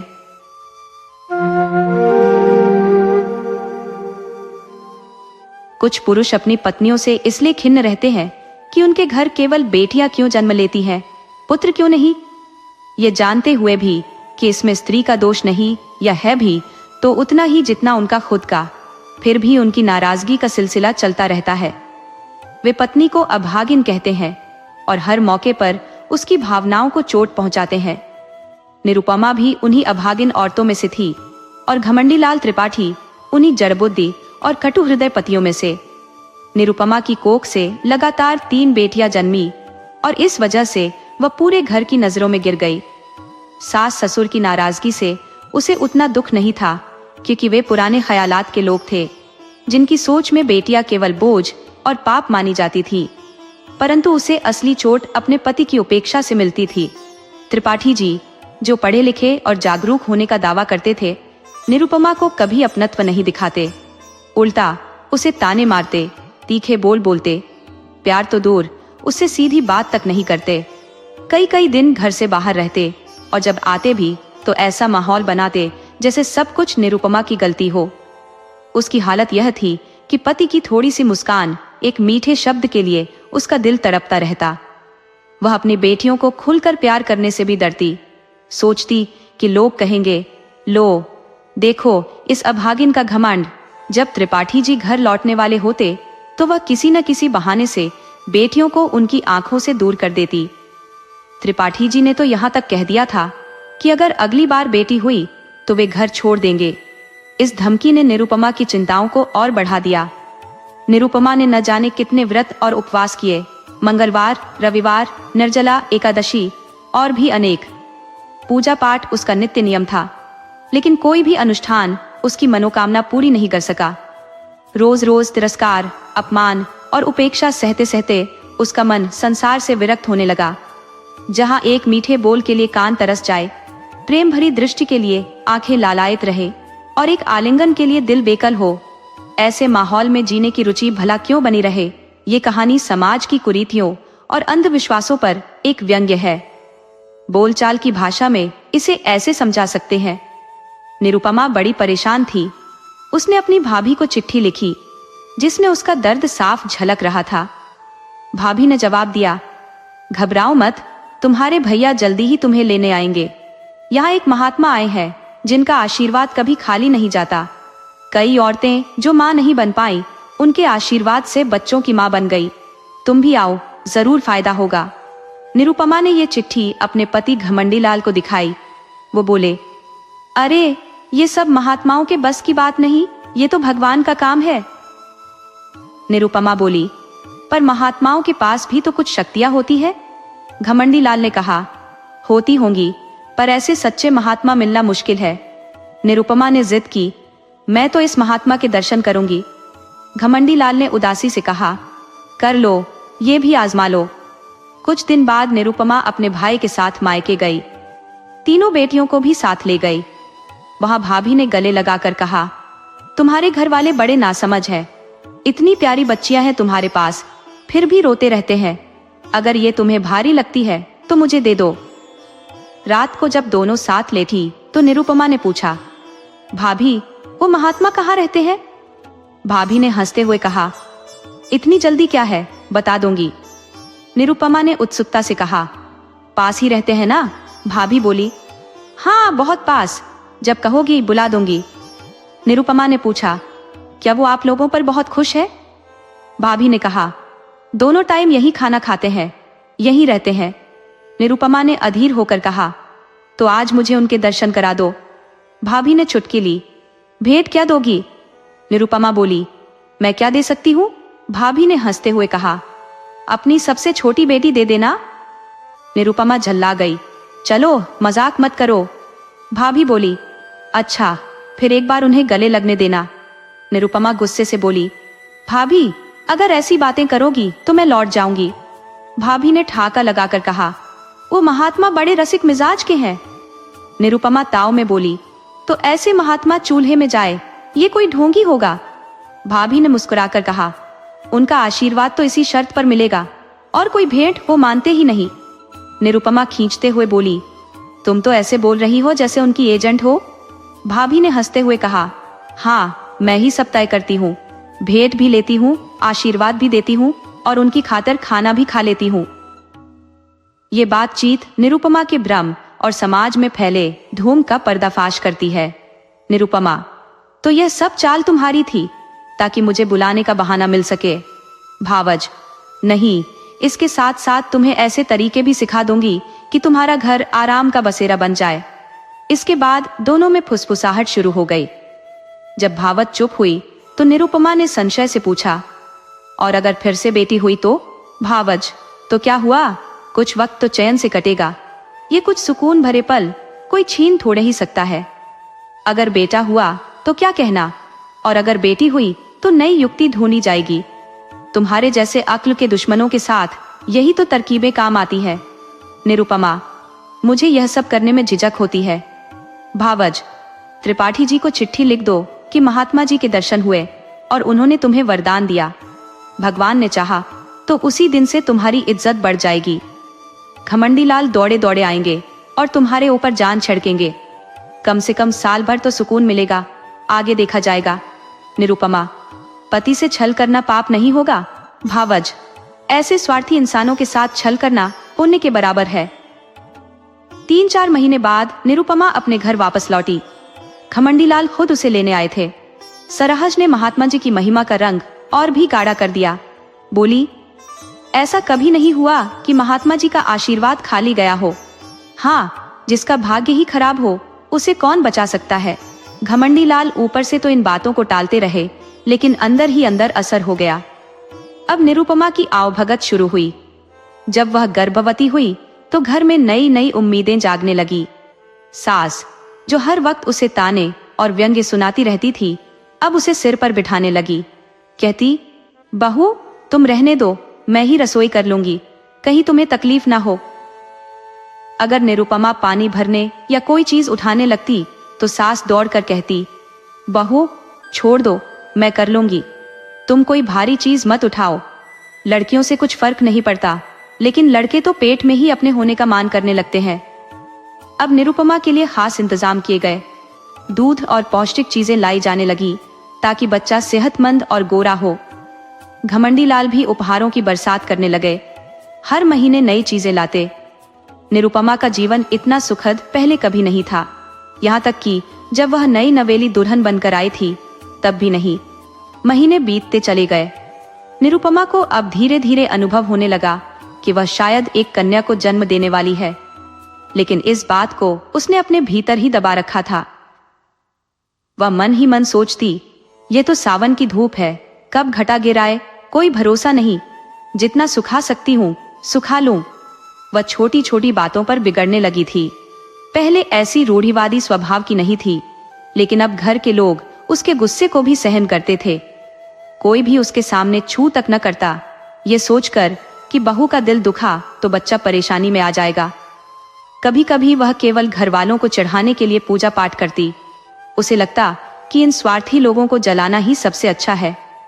मन में सोचती, तुम लोग मेरा मान इसलिए करते हो क्योंकि मैं बच्चा पैदा करूंगी जो तुम्हारे कुल का नाम बढ़ाएगा। मेरी खुद की कोई कीमत नहीं, जो कुछ है वह इस अजन्मे बालक की वजह से है। वह अपने पति के बारे में भी सोचती, ये वही है जिनसे पहले इतना प्रेम मिला था, अब तो इनका प्रेम भी केवल स्वार्थ का मुखौटा है। मैं भी एक पशु बनकर रह गई हूँ जिसे दूध देने के लिए चारा पानी मिलता है। खैर, फिलहाल तो मैं इन्हें अपनी मुट्ठी में लिए बैठी हूँ। जितने गहने बनवा सकती हूँ बनवा लूं, इन्हें तो मुझसे छीन नहीं लोगे। इस तरह 10 महीने पूरे हो गए। अब घर में उत्सव की तैयारियां शुरू हो गई। निरुपमा की दोनों नंदे ससुराल से बुला ली गई। बच्चे के लिए पहले से ही सोने के गहने तैयार थे। दूध के लिए एक सुंदर दुधारू गाय खरीदी गई। घमंडी लाल एक छोटी सी सेज गाड़ी भी लेकर आए जिसमें बच्चे को ताजी हवा खिलाई जा सके। जिस दिन निरुपमा को प्रसव पीड़ा शुरू हुई, घर में खलबली मच गई। द्वार पर पंडित जी को शुभ घड़ी देखने के लिए बुलाया गया। एक मीर शिकार को बंदूक दागने के लिए तैयार रखा गया। गायन करने वाली महिलाएं मंगल गान के लिए बुलाई गई। हर पल घर के लोग खबर लेते रहते। क्या हुआ? लेडी डॉक्टर भी बुला ली गई। बाजे वाले अपने संकेत का इंतजार कर रहे थे। एक पामर अपनी सारंगी लेकर बैठा था ताकि जच्चा की खुशी में नंदलाल की तान गा सके। सारा उत्साह, सारी उम्मीदें, सब तैयारियां केवल एक शब्द पर टिकी थी। जैसे जैसे समय बीतता, घर के लोगों का उत्साह और बेचैनी बढ़ती जाती। घमंडी लाल दिखाने के लिए अखबार पढ़ने का दिखावा कर रहे थे, मानो लड़का हो या लड़की उन्हें कोई फर्क नहीं पड़ता। मगर उनके बूढ़े पिता अपनी खुशी छिपा नहीं पा रहे थे। उनकी आंखों में चमक थी और वह बार बार पैसों की थैली उछालते हुए सबको अपनी खुशी का इजहार कर रहे थे। मीर शिकार ने उत्साह में कहा, इस बार मालिक से पगड़ी दुपट्टा जरूर लूंगा। पिताजी खिलखिलाकर बोले, अबे कितनी पगड़ियां लेगा? ऐसी दूंगा कि तेरे सिर के बाल तक गंजे हो जाएंगे। पामर ने झुंझलाते हुए कहा, सरकार से अब की बार कुछ तो अपनी गाड़ी चलाने के लिए मिलेगा। पिताजी ठहाका लगाकर बोले, अबे कितनी बार खाएगा?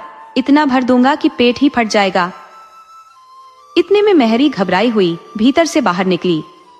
उसकी सांसें तेज चल रही थी। वह कुछ कह पाती इससे पहले ही मीर शिकार ने बंदूक दाग दी। बंदूक की आवाज गूंजते ही रोशन चौकी की सोर लहरियां शुरू हो गई और पामर कमर कसकर नाचने को तैयार हो गया। मेहरी ने चिल्लाकर कहा, अरे तुम सब भंग खाकर पागल हो गए हो क्या? मीर शिकार चौंक कर बोला, क्या हुआ? क्या खबर है? मेहरी ने झल्लाकर जवाब दिया, क्या होगा, लड़की ही तो हुई है। पिताजी पर मानो बिजली गिर पड़ी। वह धीमे स्वर में बोले, लड़की हुई है? और ये कहते कहते कमर पकड़कर वहीं बैठ गए। उनकी आंखों में निराशा साफ झलक रही थी। घमंडी लाल गुस्से से भरे हुए कमरे से बाहर आए और बोले, जाकर लेडी डॉक्टर से पूछ तो लो, अच्छी तरह देख ले, कुछ गलती तो नहीं हुई। मेहरी बोली, बाबूजी, मैंने अपनी आंखों से देखा है। घमंडी लाल ने क्रोधित होकर पूछा, कन्या ही है? पिताजी ने गहरी सांस लेते हुए कहा, हमारी तकदीर ही ऐसी है बेटा। जाओ, सब लोग यहाँ से निकल जाओ। भाग्य में ही कुछ न था तो कहाँ से मिलता? सब मेहनत बेकार चली गई। घमंडी लाल ने गुस्से में कहा, उस पाखंडी को तो पूछना ही पड़ेगा। आज डाक से उसकी खबर लूंगा। पिताजी बोले, धोखेबाज है बेटा। घमंडी लाल ने गुस्से में कहा, मैं उसकी धोखाधड़ी का ऐसा हिसाब चुकता करूंगा कि जिंदगी भर याद रखेगा। डंडों से उसकी खोपड़ी न फोड़ दूं तो कहिएगा, उसने तो मेरे सैकड़ों रुपए डुबो दिए। ये सेज गाड़ी, ये गाय, ये झूला और ये सोने के गहने, अब इन्हें किसके सिर फोड़ूं? ऐसे ही उसने न जाने कितनों को ठगा होगा। एक बार पकड़कर उसकी मरम्मत कर दी जाए तो उसका सारा पाखंड खत्म हो जाएगा।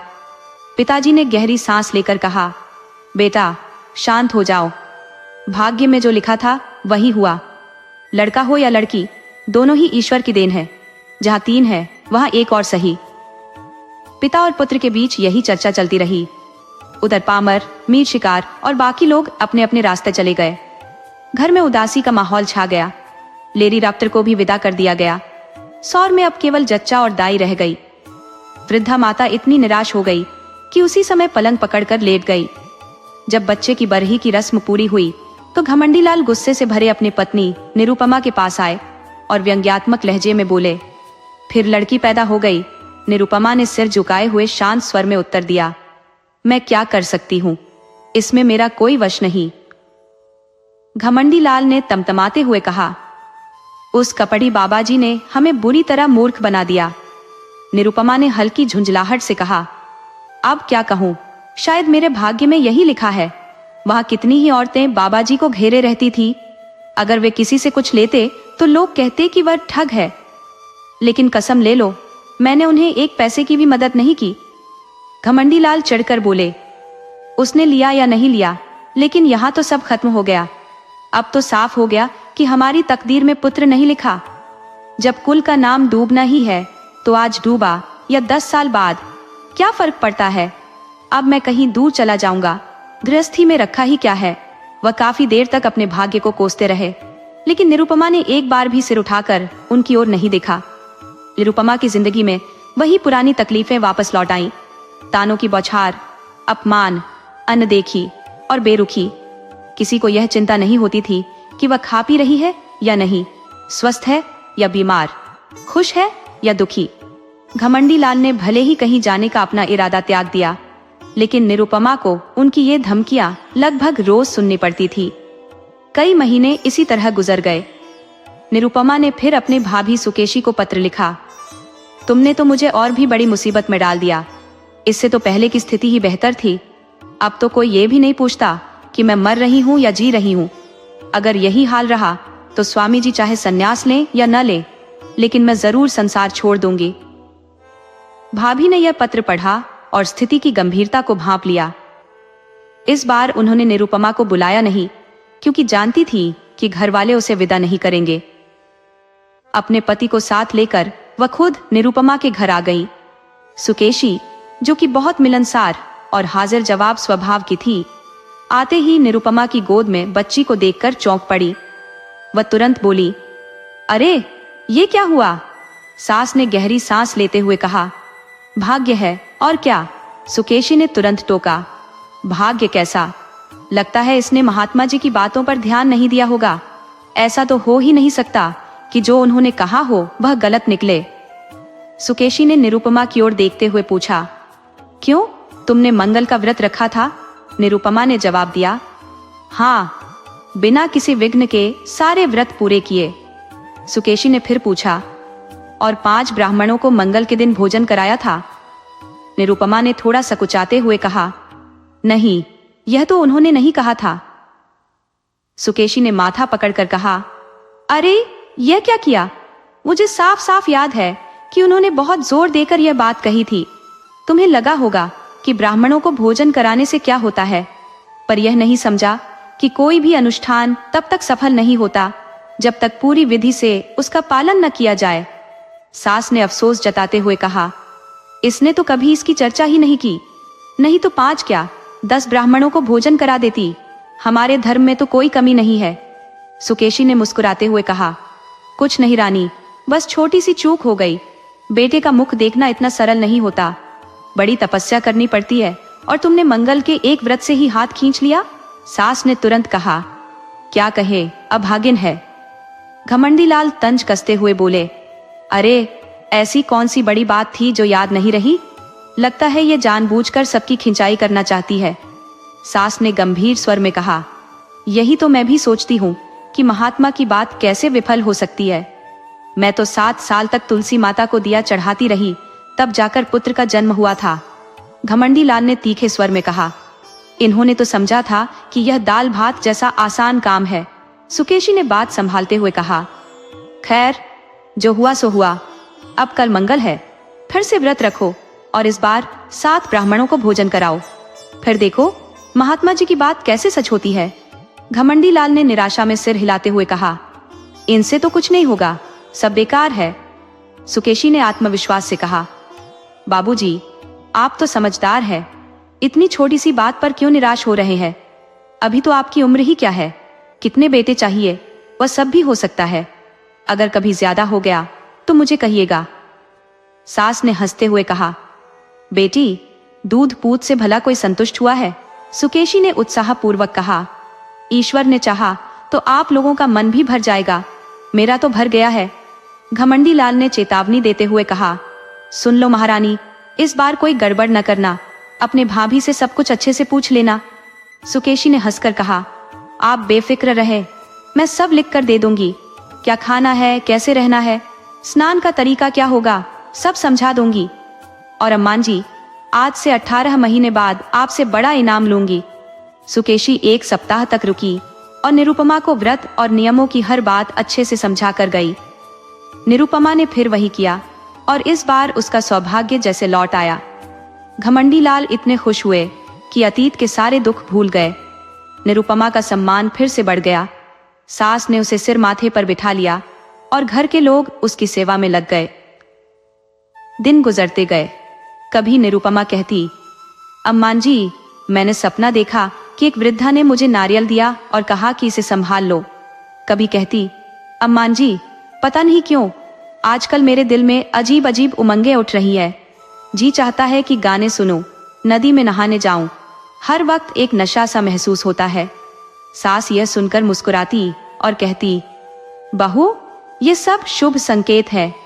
निरुपमा कभी कभी छुपकर माजून मंगवाती और खाकर पूछती, मेरी आंखें लाल तो नहीं लग रही? घमंडी लाल उसे देखकर कहते, लगता है कि नशा चढ़ रहा है, ये बहुत ही शुभ संकेत है। निरुपमा को अब सुगंधों से गहरा लगाव हो गया। फूलों के गजरे, जिनसे वह पहले उदासीन रहती थी, अब उसके प्रिय बन गए थे। घमंडी लाल अब हर रात सोने से पहले निरुपमा को महाभारत की गाथाएं सुनाते। कभी गुरु गोविंद सिंह की वीरता का वर्णन करते तो कभी अभिमन्यु की अद्भुत कथा सुनाते, जिसे निरुपमा बड़े ध्यान से सुनती। उनके दिल में यह इच्छा थी कि उनके आने वाले पुत्र के संस्कारों में साहस और तेजस्विता भर जाए। एक दिन निरुपमा ने उनसे पूछा, हमारे बच्चे का नाम क्या रखोगे? घमंडी लाल सोच में पड़ गए। बोले, तुमने सही याद दिलाया, ऐसा नाम होना चाहिए जिससे पराक्रम और तेज छलक पड़े। चलो सोचते हैं। दोनों नामों पर चर्चा करने लगे। जोरावर लाल से लेकर हरिश्चंद्र तक नाम गिनाए गए, लेकिन किसी भी नाम में वह खासियत नहीं मिली। आखिरकार घमंडी लाल ने कहा, तेग बहादुर कैसा रहेगा? निरुपमा उत्साह से बोली, हाँ, यही नाम सबसे अच्छा है। घमंडी लाल ने हामी भरते हुए कहा, नाम तो शानदार है, तेग बहादुर की कीर्ति तो तुमने सुनी ही होगी। नाम का असर व्यक्ति पर गहरा होता है। निरुपमा ने सहमति जताई, नाम ही सब कुछ है, जैसे नाम वैसे ही गुण। दमड़ी, घुरहु जैसे नाम वाले लोगों को देखो। हमारे बच्चे का नाम होगा तेग बहादुर। प्रसव का समय करीब आ गया। निरुपमा को अंदाजा था कि क्या होने वाला है, लेकिन बाहर हर ओर हर्षोल्लास का माहौल था। अब किसी को जरा भी शक नहीं था। नाच गाने की तैयारी हो चुकी थी। एक बड़ा शामियाना खड़ा था, जहां मित्र मंडली बैठी गपशप में मशगूल थी। हलवाई मिठाइयों और पूरियों की तैयारी में जुटा था। अनाज के बोरे तैयार रखे गए थे ताकि शुभ समाचार मिलते ही दान कर दिए जाएं। सब कुछ तैयार था, एक पल की भी देरी नहीं होनी थी। लेकिन अंदर निरुपमा का दिल जैसे डूबा जा रहा था। वह घबराई हुई थी। अब क्या होगा? पिछले 3 साल जैसे तैसे कटे, लेकिन अब विपत्ति सर पर खड़ी थी। उसकी अंतरात्मा चीख रही थी, अगर भगवान की मर्जी है कि मेरे गर्भ से पुत्र न जन्मे तो इसमें मेरा क्या दोष? फिर भी सारा दोष मुझ पर ही मढ़ा जाएगा। मैं ही अभागिन कहलाऊंगी, मुझे ही कोसा जाएगा। उसके मन में डर की लहरें उठ रही थी। अगर यह खुशियों का माहौल पल भर में मातम में बदल गया तो सब मुझ पर गुस्सा करेंगे। सास ससुर का तो खैर, लेकिन स्वामी जी शायद मेरा चेहरा भी न देखे। निराश होकर सब कुछ छोड़ सकते हैं। चारों ओर अंधकार ही अंधकार है। मैं क्यों जीवित हूँ ये सब देखने के लिए? उसकी बेचैनी बढ़ती जा रही थी और बाहर हंसी ठिठोली का माहौल जारी था। कौशल के सब प्रयास व्यर्थ हो चुके थे। अब उससे कोई उम्मीद बाकी नहीं रही। मन में न जाने कितने सपने थे। सोचा था अपनी बेटियों को स्नेह से बड़ा करूंगी, उनके हाथ पीले करूंगी, फिर उनके बच्चों को गोद में खिलाकर जीवन का सुख लूंगी। लेकिन हाय रे किस्मत, सारे अरमान मिट्टी में मिल गए। हे ईश्वर, अब इन्हें तेरा ही सहारा है। तू ही इनका पिता है, तू ही इनका रक्षक। मैं तो अब सब छोड़कर जा रही हूँ। लेडी डॉक्टर ने बाहर आकर कहा, वेल, फिर लड़की हुई है। ये सुनते ही चारों ओर कोहराम मच गया। रोने पीटने की आवाजें गूंजने लगी। घमंडी लाल क्रोध में बिफर पड़े। ऐसी जिंदगी का क्या फायदा, मौत भी नहीं आती। उनके पिता भी गुस्से से बोले, यह तो भाग्यहीन है, अभागिनों की भी महारानी। मौजूद भिक्षु बोले, अब अपनी किस्मत को रोइए, हमें किसी और दरवाजे का रुख करना होगा। अभी यह आहें थमी भी नहीं थी कि लेडी डॉक्टर ने गंभीर स्वर में कहा, माँ की हालत ठीक नहीं है, अब वह बच नहीं सकती। उसका दिल काम करना बंद कर चुका है। अगर आपको हमारी कहानियां पसंद आए तो वीडियो को लाइक करें, चैनल को सब्सक्राइब करें और अपने सुझाव कमेंट में जरूर दें। आपके सहयोग से आपका अपना चैनल ज्यादा से ज्यादा लोगों तक पहुंच पाए। धन्यवाद।